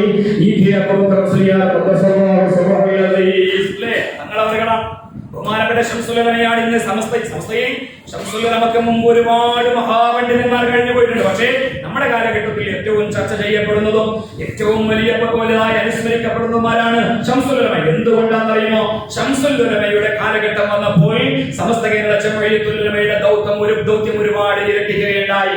ആവിർഭാവ കാലഘട്ടത്തിൽ മുഹത്തദീങ്ങൾ മാത്രമായിരുന്നു ശത്രുക്കളെങ്കിൽ പിന്നീട് ശംസുൽ ഉലമയുടെ കാലഘട്ടമായപ്പോൾ കള്ളത്വരീഖത്തൊരു ഭാഗത്ത്, മുഹത്തദീങ്ങൾ വേറെ ഭാഗത്ത്, വിഘടിത വിഭാഗത്തിന്റെ പ്രവർത്തനങ്ങൾ മറ്റൊരു ഭാഗത്ത്, എല്ലാ ഭാഗത്തു നിന്നും സുന്നത്ത് ജമാഅത്തിന്റെ യഥാർത്ഥ മാർഗത്തിൽ നിന്ന് മനുഷ്യരെ പിന്തിരിപ്പിൻ ശക്തികൾ കൂടി വന്നപ്പോ ബഹുമാനപ്പെട്ട ശംസുൽ ഉലമയുടെ നേതൃത്വത്തിലുള്ള ഉലമാക്കൾക്കും ഉമറാക്കൾക്കും ഒരുപാട് പ്രയാസങ്ങൾ നേരിടേണ്ടി വന്നു.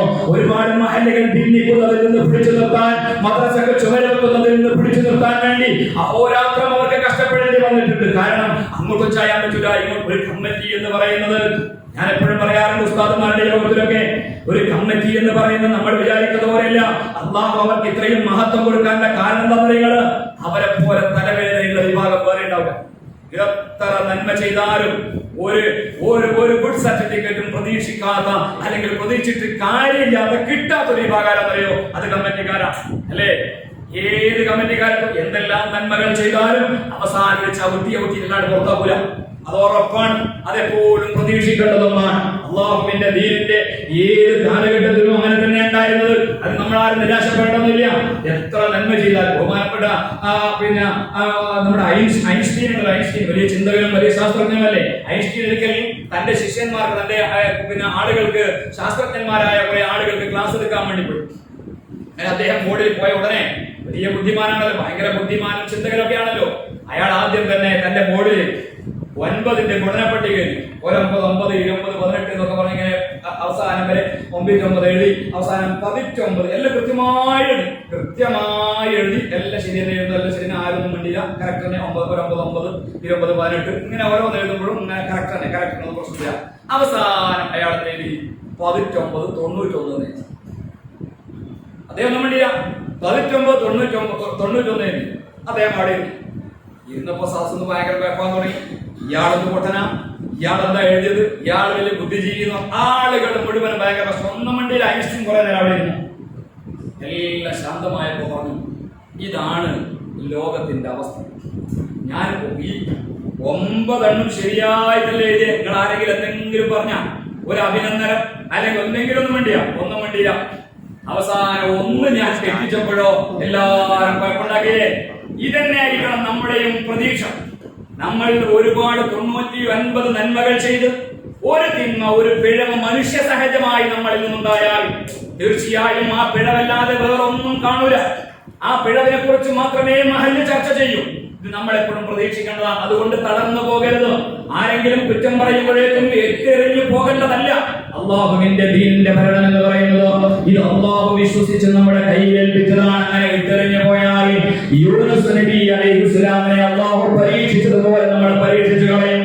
എന്തെങ്കിലും ഒരു അഭിപ്രായ വ്യത്യാസം ഉണ്ടാകുമ്പോഴേക്ക് നമ്മൾ ഇട്ടെറിഞ്ഞ് അല്ലാണ്ട് ഞാനില്ല, ഞാൻ രാജിവെക്കെ എന്ന് പറഞ്ഞ് ഇറങ്ങി പോകാൻ പാടില്ല. എന്തുകൊണ്ട്? ഇത് എന്നെ അള്ളാഹു ഏൽപ്പിച്ച ദൗത്യമാണ്. ഇത് ഞാൻ ഭംഗിയായി നിർവഹിക്കണം. പിന്നെ കുറ്റം പറയാതെ 100% എല്ലാവരും കുറ്റം പറയാത്ത രൂപത്തിൽ ഒരാൾക്കും ഒന്നും ചെയ്യാനില്ല, ഒന്നും ആക്കാൻ കഴിയില്ല. ഞാൻ പറയുന്നത് എന്റെ പ്രിയപ്പെട്ട മഹല്ല് ഭാരവാഹികളോട്, നമുക്ക് അല്ലാഹു സുബ്ഹാനഹു വ തആല ഇത്ര വലിയ മഹത്വം നൽകിയത് എന്തുകൊണ്ടാണെന്നറിയോ? നമ്മൾ അല്ലാഹുവിന്റെ ദീനിന്റെ സേവകന്മാരായതുകൊണ്ട്. അത്രയും മഹത്വം നൽകി. കാരണം അത്രയേറെ തലവേദന മഹല്ല് കമ്മിറ്റി ഉണ്ടാവും. നേരത്തെ പറഞ്ഞില്ലേ, ഒരു മഹല്ലിനെ ഒന്നിച്ച് കൊണ്ടുപോകണമെങ്കിൽ, നേരെ കൊണ്ടുപോകണമെങ്കിൽ എത്ര കഷ്ടപ്പാടുണ്ടെന്ന, ഏതെല്ലാം കൗമ ആ നാട്ടിൽ ഉണ്ടാവുന്ന ആ കൗമിനെല്ലാം ഒരുമിച്ച് കൊണ്ടുപോകണം. അത് കൊണ്ടുപോകുമ്പോൾ ഒരുത്തനെ പണക്കാൻ പറ്റില്ല, പണിക്കാൻ പറ്റില്ല, പള്ളിക്ക് ചിലപ്പോൾ പൈസ കിട്ടൂല, അല്ലെങ്കിൽ ആരും ഒഴിവായി പോകും, അല്ലെങ്കിൽ നാട്ടിൽ വിധന ഉണ്ടാകും. അപ്പൊ ഓനെയും പഠിപ്പിക്കാൻ പാടില്ല, ആ കുടുംബത്തിനെയും പഠിപ്പിക്കാൻ പാടില്ല, ഇവരെയും പഠിപ്പിക്കാൻ പാടില്ല, എന്നാ ഉസ്താദ്മാരെ പഠിക്കാൻ അതും പറ്റൂല. ഈ രൂപത്തിൽ അവിടെയല്ല ഇവിടെയല്ല ഏത് രൂപത്തിലാണ് ഇത് മുന്നോട്ട് കൊണ്ടുപോവുക എന്നതിൽ വലിയ പ്രയാസം അനുഭവിക്കുന്നവരാണ് കമ്മിറ്റി ഭാരവാഹികൾ. അതുകൊണ്ട് തന്നെയാണ് അള്ളാഹു അവർക്ക് ഒരു ദിവസം പണിയെടുക്കുന്നത്, ഒരു ദിവസം ആക്ഷേപങ്ങൾ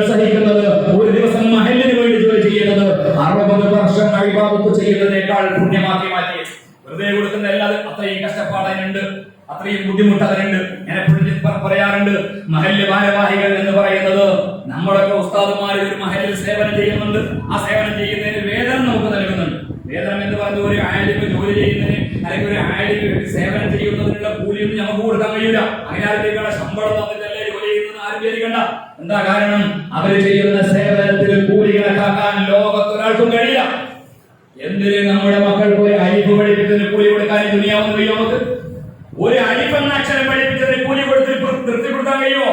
കഴിയില്ല. അത്രയേറെ മഹത്വമുള്ളതാണ് അവർ. പിന്നെയോ അവരെ മഹീഷത്തിന് വേണ്ടി അവർക്കും ജീവിക്കണമല്ലോ, അതിനുവേണ്ടി നമ്മളാൽ കഴിയുന്ന ഒരു സഹായം ചെയ്യുന്നു എന്നല്ലാതെ മറ്റൊന്നും അതിനെ കുറിച്ച് നമ്മൾ കണക്കാക്കേണ്ടതില്ല ഞാൻ പറയുന്നത്. എന്നാൽ അങ്ങനെ ഒരു സഹായമെങ്കിലും അല്ലെങ്കിൽ അങ്ങനെ ഒരു വേദനയെങ്കിലും നമുക്ക് കിട്ടുന്നുണ്ട്. പക്ഷേ കമ്മിറ്റിയെ സംബന്ധിച്ചിടത്തോളം നിങ്ങൾ ആലോചിച്ച് നോക്ക്, എന്താ അവർക്ക് കിട്ടുന്നത്? ഒന്നുമില്ല. കുറെ ആക്ഷേപങ്ങളല്ലാതെ. അവർക്കും നമ്മളെ പോലെ ജോലിയുണ്ട്, തിരക്കുണ്ട്, പ്രയാസങ്ങളുണ്ട്. അതിന്റെ ഇടയിൽ സമയം ഉണ്ടാക്കിയിട്ട് പള്ളിക്ക് വേണ്ടി മീറ്റിംഗ് ചെയ്യുന്നു, പള്ളിക്ക് വേണ്ടി തെറ്റിക്കാൻ നടക്കുന്നു, പള്ളിക്ക് വേണ്ടി അത് ചെയ്യാൻ നടക്കുന്നു, ഉസ്താദുമാരെ കാര്യങ്ങൾ നോക്കുന്നു, ശമ്പളം ഉണ്ടാക്കണം. മാസം അവസാനമാകുമ്പോഴേക്ക് വാടക മണിക്കാനുണ്ട്, വാടക കിട്ടാത്ത ചെറിയ മഹലുകളൊക്കെ ആണെങ്കിൽ എങ്ങനെ കുറച്ച് ശമ്പളം കൊടുക്കുക, എന്താ കഥ, എന്താ ചെയ്യുക, ആകെ ടെൻഷൻ തന്നെ. ചിലപ്പോൾ ഉറക്കുണ്ടാവില്ല, ഭക്ഷണം കഴിക്കുന്നുണ്ടാവില്ല. ആർക്ക് വേണ്ടി? ഇയാൾക്ക് എന്താ കിട്ടുന്നത്? മാസ ശമ്പളം കൊടുക്കുക, കാര്യം നാട്ടുകാർ ഒന്നും കൊടുക്കില്ല. എന്താ കൊടുക്കുക? അവസാനം ചവിട്ട് കൊടുക്കും, വേറെ ഒന്നും കൊടുക്കില്ല. എന്നാലും അവരതിനു വേണ്ടി അവർ കഷ്ടപ്പെടുകയും വെറുതെയല്ല അല്ലാഹു ഇത്രയും മഹത്വം അവർക്ക് നൽകിയത്. പക്ഷെ ഇവിടെ എനിക്ക് പറയാനുള്ളത്, എന്റെ പ്രിയപ്പെട്ട മഹല്ല് ഭാരവാഹികളോട് ഞാൻ നേരത്തെ പറഞ്ഞു വെച്ചതേക്കൂടെ നമ്മൾ വലിയ ഉത്തരവാദിത്വത്തിന്റെ ഒരു കാലഘട്ടത്തിലൂടെയാണ് കടന്നു പോകുന്നത്. ഇന്നൊരു മഹല്ലിനെ നന്നാക്കി നമ്മൾ കൊണ്ടുപോകാൻ ഒരുപാട് പ്രയാസം. അതിൽ നമ്മൾ ചെയ്യേണ്ടത് നമ്മുടെ ഉലമാക്കൾ, എന്റെ പ്രിയപ്പെട്ട ഉലമാക്കളോട് പറയാനുള്ളത്, എനിക്കും നിങ്ങൾക്കും ഒക്കെ വലിയ ഉത്തരവാദിത്വമുള്ള ഒരു കാലഘട്ടത്തിലൂടെയാണ് ഇപ്പോൾ കടന്നു പോകുന്നത്. ഞാൻ നേരത്തെ പറഞ്ഞല്ലോ, ബഹുമാനപ്പെട്ട ശംസുൽ ഉലമായുടെ കാലഘട്ടത്തിൽ, ആ ഒരു കാലഘട്ടത്തിൽ ബിദ്അത്തുകാർ ഒരു ഭാഗത്ത്, അതുപോലെ തന്നെ കള്ളത്തരീഖത്തുകാർ ഭാഗത്ത്, വിഭാഗത്ത് അതിനെയൊക്കെ പിടിച്ചു നിർത്തി, അതിനെയൊക്കെ തടഞ്ഞു നിർത്തി, അതിനെയൊക്കെ പ്രതിരോധിച്ചുകൊണ്ട് സുശക്തമായ കോട്ടമതിൽ പോലെ ആ ഉലമാക്കളും ഉമറാക്കളും നമ്മുടെ മുന്നിൽ നിലകൊണ്ടു. അതുകൊണ്ടാണ് നമ്മൾ ഇന്നും സമസ്ത കേരള ജംഇയ്യത്തുൽ ഉലമയെ പ്രതിദാനം ചെയ്തുകൊണ്ട് ആ പരിശുദ്ധമായ അഹ്ലുസ് സുന്നത്തിന്റെ ജമാഅത്തിന്റെ പാതയിൽ ധീരമായി നമ്മൾ ഇന്നും മുന്നോട്ട് പോകുന്നത്. നമ്മുടെ മദ്രസ നിലനിന്നത്, നമ്മുടെ പള്ളികൾ നിലനിന്നത്, നമ്മുടെ മഹല്ലുകൾ തകരാതെ പോയത്, അവരോരോ മഹല്ലുകളിലും ഓടി നടന്ന് പ്രഭാഷണം നടത്തി, പ്രബോധനം നടത്തി, ഉത്ബോധനം നടത്തി ആളുകളെ ബോധവൽക്കരിച്ചു. അതുകൊണ്ടാണ് അല്ലേ വയോവൃദ്ധരായ പണ്ഡിതന്മാർ പോലും ഒരു കൂലി ആഗ്രഹിക്കാതെ, ബഹുമാനപ്പെട്ട കെ.ടി. മാനു ഉസ്താദ് ഒരിക്കൽ പറയണ്ടായി. ബഹുമാനപ്പെട്ട കെ.ടി. മാനു ഉസ്താദ് അദ്ദേഹത്തിന്റെ പരലോക ജീവിതം അല്ലാഹു ഏറ്റവും ഉയർന്ന ദറജ നൽകി അനുഗ്രഹിക്കുമാറാവട്ടെ. ആരായ കെ.ടി. മാനു ഉസ്താദ് ഞാൻ ഗൾഫിലുള്ള സമയത്ത് അവിടെ പറയണ്ടായി. അദ്ദേഹം പറയാണ്, കോഴിക്കോടങ്ങാടിയിൽ മഹാന്മാരായ പണ്ഡിതന്മാർ പ്രഭാഷണം നടത്തും. അന്ന് കെ.ടി. മാനു ഉസ്താദൊക്കെ അന്ന് ചെറുപ്പക്കാരാണ്. അദ്ദേഹം പറയാൻ, തലപ്പാവിങ്ങനെ തലയിൽ തൊപ്പി കെട്ടിയ തലപ്പാവൂരിട്ട് ഓരോ പൂരിയിലും പോയി ഇങ്ങനെ ഇരന്നിട്ട് പിരിപ്പിച്ചിട്ടാണ് സമസ്തയുടെ ആദ്യ കാലഘട്ടങ്ങളിൽ ഫണ്ട് കണ്ടെത്തുകയും പ്രഭാഷണം നടത്തുമ്പോൾ ആ മഹാന്മാരായ പണ്ഡിതന്മാർ നടന്ന് ഓരോ പൂരിയിലും പിരിപ്പിച്ചിട്ടായിരുന്നു ഫണ്ട് കണ്ടെത്തിയിരുന്നത് എന്ന്. ഇങ്ങനെ കഷ്ടപ്പെട്ടുകൊണ്ട് ഈ പരിശുദ്ധമായ ദീനുൽ ഇസ്ലാമെ അവർ നമ്മുടെ കൈകളിലേക്ക് ഏൽപ്പിച്ചവരാണ്. പ്രിയപ്പെട്ടവരെ, ഈ കാലഘട്ടം എന്ന് പറയുന്നത് എല്ലാ നിലയിലും പരിശുദ്ധ ഇസ്ലാമിനെ ശത്രുക്കൾ വളഞ്ഞിട്ട് ആക്രമിക്കുന്ന ഒരു കാലഘട്ടമാണ്. ഇവിടെ നമുക്ക് ഉത്തരവാദിത്വം കൂടുകയാണ്. ഉലമാക്കൾ ഉറങ്ങേണ്ട സമയമല്ല ഇത്, ഉമറാക്കൾ ഉറങ്ങേണ്ട സമയമല്ല ഇത്, അശ്രദ്ധരായി കിടക്കേണ്ട സമയമല്ല ഇത്, സടകുടൻ എഴുന്നേൽക്കേണ്ട സമയമാണിത്. ഉലമാക്കളും ഉമറാക്കളും ആദ്യ കാലഘട്ടങ്ങളിൽ സമസ്തയുടെ ആവിർഭാവ കാലഘട്ടത്തിലും ശംസുൽ ഉലമയുടെ കാലഘട്ടത്തിലും ഒക്കെ എപ്രകാരം കൈകോർത്തുകൊണ്ട് ഈ പരിശുദ്ധമായ ദീനിന് വലയം ചെയ്ത്, ഈ പരിശുദ്ധമായ ദീനിന് കാവൽ നിന്നോ ഉറക്കമൊഴിച്ചുകൊണ്ട്, കണ്ണിനെണ്ണയൊഴിച്ചുകൊണ്ട് കാവൽ നിൽക്കേണ്ട ഒരു കാലഘട്ടത്തിലൂടെയാണ് ഉമറാക്കളെ, കമ്മിറ്റി ഭാരവാഹികളെ, എന്റെ പ്രിയപ്പെട്ട ഖത്തീബുമാരെ നമ്മൾ കടന്നു പോകുന്നത്. കാരണം നമ്മുടെ ചുറ്റും ശത്രുക്കളാണ്, എല്ലാ ഭാഗത്തും നമുക്ക് ശത്രുക്കളാണ്. ഏതൊക്കെ ഹബീബായ റസൂലുള്ളാഹി സ്വല്ലല്ലാഹു അലൈഹി വസല്ലം പറഞ്ഞില്ലേ, വിശന്നു വലഞ്ഞ ആളുകളുടെ മുമ്പിൽ ഒരു സുഫയിൽ ഭക്ഷണം വെച്ചാൽ എത്ര ആർത്തിയോടെ അത് തിന്നാൻ വേണ്ടി ഓടിയെടുക്കുന്നുവോ, ഇതുപോലെ നിരീശ്വരവാദികൾ ഒരു ഭാഗത്ത്, യുക്തിവാദികൾ ഒരു ഭാഗത്ത്, അതുപോലെ തന്നെ ക്രിസ്തീയ മിഷണറിമാർ ഒരു ഭാഗത്ത്, അതുപോലെ തന്നെ ഹൈന്ദവ തീവ്രവാദികൾ ഒരു ഭാഗത്ത്, ഇങ്ങനെ വിഘടന്മാർ വേറെ ഭാഗത്ത്, മുഹത്തദീകൾ വേറെ ഭാഗത്ത്, ഓരോ എല്ലാ ഭാഗത്തു നിന്നും ഒന്നിലധികം, രണ്ടിലധികം, മൂന്നിലധികം ശത്രുക്കള് പരിശുദ്ധമായ ഇസ്ലാമിനെ, അഹ്ലുസ് സുന്നത്തി വൽ ജമാഅത്തിനെ, ഈ യഥാർത്ഥ ദീനിനെ വളഞ്ഞു വെച്ച് ആക്രമിക്കുന്ന ഈ കാലഘട്ടത്തിൽ നമുക്ക് എങ്ങനെയാ ഉറങ്ങാൻ കഴിയാം? ഇവിടെ നമ്മൾ ചെയ്യേണ്ടത് ഉലമാക്കളും ഉമറാക്കളും ചേർന്ന് നിന്നുകൊണ്ട് നമ്മുടെ മഹല്ലുകളെ സംരക്ഷിക്കുക എന്നതാണ്. നമ്മുടെ മഹല്ലുകളിലേക്ക്, നമ്മുടെ മഹല്ലുകളെ ജനങ്ങളെ സംരക്ഷിക്കേണ്ട ഉത്തരവാദിത്വം നമ്മുടെ കയ്യിലാണ്, ഉലമാക്കളുടെയും ഉമറാക്കളുടെയും കയ്യിലാണ്. ഈ സമൂഹത്തിന്, ഈ ഉമ്മത്തിന് എന്തെങ്കിലും സംഭവിച്ചാൽ തീർച്ചയായും നമ്മൾ അതിന് മറുപടി പറയേണ്ടി വരും. നമ്മൾ ആരും ഒഴിവാകുമെന്ന് ആരും വിചാരിച്ചു പോകണ്ട. നമ്മൾ അതിന് മറുപടി പറയാതെ അള്ളാഹു വിടുകയില്ല. ബഹുമാനപ്പെട്ട സയ്യിദ് റളിയല്ലാഹു തആല നബി സല്ലല്ലാഹു അലൈഹി വസല്ലം തങ്ങളോട് ചോദിച്ചു, യാ റസൂലല്ലാഹ്, അള്ളാഹുവിന്റെ റസൂലേ, അള്ളാഹുവിന്റെ റസൂലേ, ജനങ്ങളിൽ സ്വാലിഹീങ്ങളായ ആളുകൾ ഉണ്ടാകുമ്പോ ആ ഉമ്മത്തിനെ അള്ളാഹു ശിക്ഷിക്കുമോ നബിയെ എന്ന് ഹബീബായ നബി സല്ലല്ലാഹു അലൈഹി വസല്ലം തങ്ങളോട് ബഹുമാനപ്പെട്ട സയ്യിദ് റളിയല്ലാഹു തആല യാ റസൂലല്ലാഹ്, യാ റസൂലല്ലാഹ്, അവനഹലകു ഫീനാ സ്വാലിഹൂൻ, ഞങ്ങളിൽ സ്വാലിഹീങ്ങളായ പണ്ഡിതന്മാരും അലിമീങ്ങളും ഉണ്ടാകുമ്പോ അള്ളാഹുവിന്റെ ഹലാക്ക്, അള്ളാഹുവിന്റെ ശിക്ഷ, അള്ളാഹുവിന്റെ അദാബ് ഞങ്ങൾക്കുണ്ടാകുമോ? ഹബീബായ നബി തങ്ങൾ മറുപടി പറഞ്ഞത് പോലെ ഉണ്ടാകും.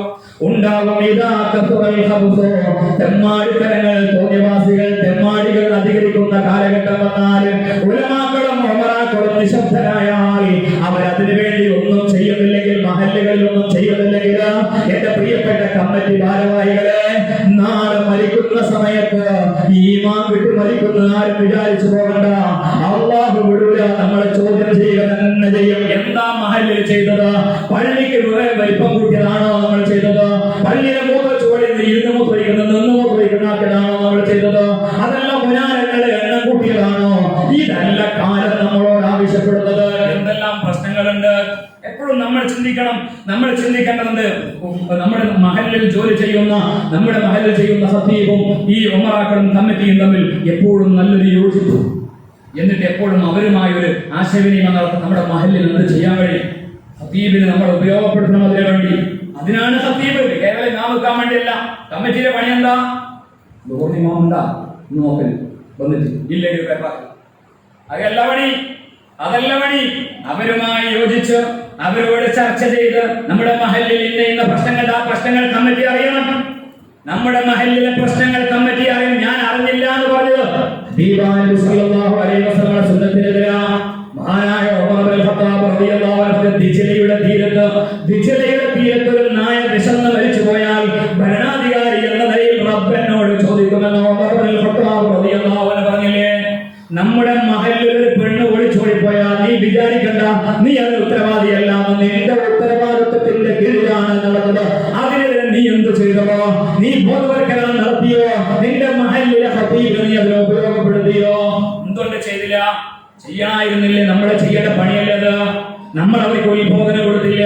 കേവലം കൊല്ലത്തിലേക്ക് വയൽ വെച്ചിട്ട് വെച്ച പോരാ.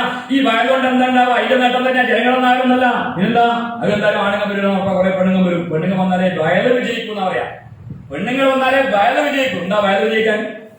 ഹെൽത്ത് അല്ല, വള കിട്ടും, പൈസ കിട്ടും, ഇതല്ലാണ്ട് വേറെ ലക്ഷ്യമൊന്നുമില്ല. അതൊക്കെ വേണം. ഒരു മഹല്ല് നടത്തിക്കൊണ്ടു പോകാൻ ഒരുപാട് പ്രയാസമുണ്ട്. സാമ്പത്തികമായി നല്ല ഒരു സ്രോതസ് നമുക്ക് വേണം. പക്ഷേ അതിലുപരി നമ്മുടെ ഖതീബിനെ വെച്ചുകൊണ്ട് ഈ മഹല്ലിനെ ബോധവൽക്കരിക്കാൻ വേണ്ടി നമ്മൾ എന്ത് ചെയ്തു? എന്തെല്ലാം പ്രശ്നങ്ങൾ നമ്മുടെ മഹല്ലുകളിലുണ്ട്. എന്തെല്ലാം പ്രശ്നങ്ങൾ നമ്മുടെ മഹല്ലുകളിലുണ്ട്. നമ്മുടെ മഹല്ലുകളിൽ മഹാന്മാരായ ഉലമാക്കളും ഉമറാക്കളും പിന്നെ ഒരുമിച്ച് കൂടിയപ്പോഴല്ലേ ഒരുപാട് നേട്ടങ്ങളും ഒരുപാട് സംഗതികളും ഉണ്ടാക്കിയെടുക്കാൻ നമുക്ക് കഴിഞ്ഞത്. നമ്മുടെ ഉലമാക്കളോട് ചർച്ച ചെയ്തുകൊണ്ട്, ആ ഉലമാക്കളോട് നമ്മുടെ മഹല്ലിൽ മദ്യപാനികളുണ്ട്, മുസ്ലിമീങ്ങളായ മദ്യപാനികൾ നമ്മുടെ നാട്ടിലുണ്ട്, മയക്കുമരുന്ന് അടിമകളുണ്ട്. ഇത് പത്രത്തിൽ വരുമ്പേ ഞാൻ പറയും, പിടിച്ചിട്ട് പത്രത്തിൽ വരുമ്പോ അറിഞ്ഞാൽ പോരാ. ഒരു മഹല്ലിലെ ഓരോ വീടുകളെ കുറിച്ചുള്ള ഒരു ഡാറ്റ കമ്മിറ്റിയുടെ കയ്യിലുണ്ടാവണം. നമ്മുടെ ഉത്തരവാദിത്തമാണത്. വെറുതെ കമ്മിറ്റി മീറ്റിംഗ് കൂടെ പയപ്പാക്കുക, പിരിയുക, കണക്ക് അവതരിപ്പിക്കുക, വരവ് കണക്ക് അവതരിപ്പിക്കുക, ശമ്പളം കൊടുത്ത് പറയുക, ഇത് മാത്രമല്ല. മഹല്ലിലെ ഓരോ വീടിന്റെയും അവസ്ഥ നമ്മൾ അറിയണം. അതിന് സംവിധാനം നിങ്ങൾ ഉണ്ടാക്കണം. ഇവിടുന്ന് ഇനി നിങ്ങൾ ഓരോ മഹല്ലിലേക്ക് പോയാൽ നിങ്ങളുടെ മഹല്ലിൽ നിങ്ങൾ ചെയ്യേണ്ട കാര്യമായ പറയുന്നത്, നിങ്ങളുടെ ഓരോ മഹല്ലിൽ 70 വീടുള്ള അല്ലെങ്കിൽ 80 വീടുള്ള 150 വീട് 200 വീടുള്ള ഒരു മഹല്ലാണെങ്കിൽ ആ മഹല്ലിലെ ഓരോ വീടിന്റെയും അവസ്ഥ എന്താണ്? ദാരിദ്ര്യമുണ്ടോ? അവിടെ പട്ടിണി കിടക്കുന്നുണ്ടോ? അവിടെ കല്യാണം കഴിക്കാൻ പ്രായം കഴിഞ്ഞിട്ടും കെട്ടിക്കാൻ കഴിയാതെ പുതിയാപ്പിളെ കിട്ടാതെ വിഷമിക്കുന്ന പെൺകുട്ടികളുണ്ടോ? നമ്മൾ അറിയണം. അത് ഒളിച്ചോടി പോയിട്ടാ പറഞ്ഞാൽ പോരാ. ഓട്ടോറിക്ഷക്കാരനെ ഒളിച്ചോടി പോയിട്ട് അറിഞ്ഞാൽ പോരാ. അതിന് മുമ്പ് നമ്മൾ അറിയണം. നമ്മൾ അന്വേഷിക്കണം. ഓരോ വീടിന്റെയും പരിപൂർണമായ വിവരം നമ്മൾ നമ്മുടെ മഹലിലെ കമ്മിറ്റിയുടെ ഓഫീസിൽ ഉണ്ടാവണം, നമ്മളിൽ ഉണ്ടാവണം. അവിടെ ഇത്ര ആളുകളുണ്ട്, അവിടെ ഇത്ര പെൺകുട്ടികളുണ്ട്, അവർക്ക് സാമ്പത്തികമായി ഇന്ന രീതിയിലാണ് അവരുടെ അവസ്ഥ, അവർ വല്ലാത്ത വിഷമത്തിലാണെങ്കിൽ അങ്ങനെ അറിയണം. അതല്ല സാമ്പത്തികമായി ഒരു കഴിവുള്ളവരുണ്ടെങ്കിൽ അവർ നമ്മൾ അറിയണം. എന്നിട്ട് അവിടെ നിന്ന് വാങ്ങിച്ച് ഇവിടെ കൊണ്ടുകൊടുക്കാൻ നമ്മളാണ് ചെയ്യേണ്ടത്. അത് നമ്മുടെ ഉത്തരവാദിത്തമാണ്. ആ മഹലിലെ ആ പണി നമ്മൾ ചെയ്യേണ്ട പണിയാണ്. ആ പണക്കാരിൽ നിന്ന് സമ്പന്നനിൽ നിന്ന് വാങ്ങിച്ചിട്ട് ഈ പാവപ്പെട്ടവന്റെ വീട്ടിലേക്ക് കൊണ്ടുകൊടുക്കാനുള്ള ഉത്തരവാദിത്വം കമ്മിറ്റി ഭാരവാഹികളായ ഉമറാക്കളെ നിങ്ങളുടെ കയ്യിലാണ്, അല്ലേ?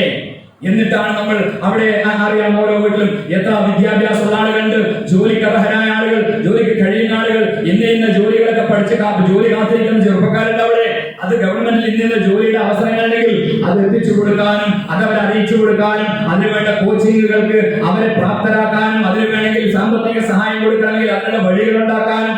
ഈ ദാരിദ്ര്യമാണ്, പ്രയാസമാണ്, വല്ലാത്ത വിഷമത്തിലാണ്, പെൺകുട്ടികളുണ്ട്, കല്യാണ പ്രായം കഴിഞ്ഞിട്ട് ഇത് കെട്ടിച്ചയച്ചിട്ടില്ല, പ്രയാസത്തിലാണ്. നാളെ ഒളിച്ചോടേണ്ട ഗതികൾ ഉണ്ടാവാൻ പാടില്ല, നാളെ ഒളിച്ചോടേണ്ട ഗതികൾ ഉണ്ടാവാൻ പാടില്ല.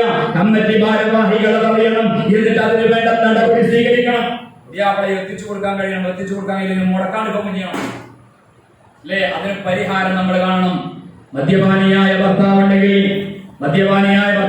കമ്മിറ്റി അറിയണം. അത് ഖതീബ് ഉസ്താദിനോട് വന്ന് പറയണം, ഉസ്താദേ നമ്മുടെ മഹലിലെ ഇന്നാരുടെ വീട്ടിൽ വലിയ പ്രശ്നമുണ്ട്, ബുദ്ധിമുട്ടുണ്ട്, ആ പെണ്ണിന്റെ ഭർത്താവ് വല്ലാണ്ട് കണ്ടുപിടിക്കുന്ന പോലും പ്രയാസാണ്, മക്കളൊക്കെ ഉണ്ട്, അയാളാകെ നമുക്കൊന്ന് അയാളെ കാണണം ഉസ്താദേ. ആ ഉസ്താദിനെ കൂട്ടിയിട്ട് ആ വീട്ടിൽ എപ്പോഴെങ്കിലും പോയിട്ടുണ്ടോ?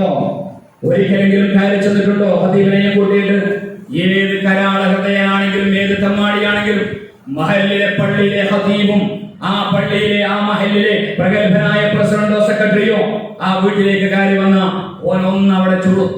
എന്നിട്ട് ഉസ്താദ് ഒരു പ്രാവശ്യം പറഞ്ഞിട്ടാൽ ചെറിയൊരു മാറ്റം എന്താണ്? ഒരു പ്രാവശ്യം കൊണ്ട് ചിലപ്പോൾ കഴിഞ്ഞോളുന്നില്ല, ഫോളോ ചെയ്യേണ്ടി വരും. ഈ നമ്മൾ സാധാരണ എന്താ പറയാന്നറിയോ, ചെറുപ്പക്കാരുണ്ടാവും, പിന്നെ മകരവിന്റെ സമയത്ത് അവിടുന്ന് പിന്നെ ടർഫിന്ന് കളിക്കുന്ന കുറെ ചെറുപ്പക്കാരുണ്ട്, അല്ലെങ്കിൽ അവിടെ കുറെ എന്നോട് ഒരു ചെറുപ്പക്കാരൻ പിന്നെ തളിപ്പറമ്പിൽ മഹലിൽ ഞാൻ ജോലി ചെയ്യുമ്പോ അവിടുന്ന് എന്നോട് പറഞ്ഞു, ഉസ്താദ് ആ ചെറുപ്പക്കാരൻ ഇപ്പൊ കുറച്ചൊരു മുജാഹിദ് ചായ ഉള്ളതാണ്, ചെറുപ്പക്കാരനാണ്, തബലീഗുകാരനായിരുന്നു, അപ്പൊ ഈ മൂത്ത മുജാഹിദാണുണ്ടാവുക, അങ്ങനെ മുജാഹിദ് ചായ ഉള്ളവനാണ്. അപ്പൊ എന്നുമായിട്ട് നല്ല ബന്ധമാണ്, എന്തെങ്കിലും സംശയം ചോദിക്കാനൊക്കെ എന്റെ അടുത്തേക്ക് വരും. ഞാൻ അവരോട് ചോദിച്ചു, ഒരു ദിവസം നീ എന്താ ഇങ്ങനെ മുജാഹിദായി പോയത്, നിനക്ക് എന്താ പ്രശ്നം? അപ്പൊ അദ്ദേഹം എന്നോട് പറഞ്ഞ മറുപടി എന്താ, ഞാൻ അത് തബലീഗായിരുന്നു. എന്താ തബലീഗാൻ കാരണം അറിയോ? ഞാൻ നിസ്കരിക്കില്ല, ഞാൻ ഒരു ഭക്തനും പള്ളിയിൽ പോക്കില്ല, കുറച്ച് കുരുത്തക്കേട് ഉണ്ടായിരുന്നു. അങ്ങനെ ഈ തളിപ്പറമ്പിൽ അറിയപ്പെട്ട ഒരു സ്ഥലത്തെ ഒരു ഗ്രൗണ്ടിൽ വെച്ച് ഞാൻ ഫുട്ബോൾ കളിക്കുമ്പോ കളിച്ചു. മഗ്‌രിബിന്റെ ബാങ്ക് കൊടുത്തു, കുറെ ആൾക്കാരൊക്കെ ഓരോ വഴിക്ക് പോയി നിസ്കരിക്കാൻ പോയവരുണ്ടാവും ചിലപ്പോ.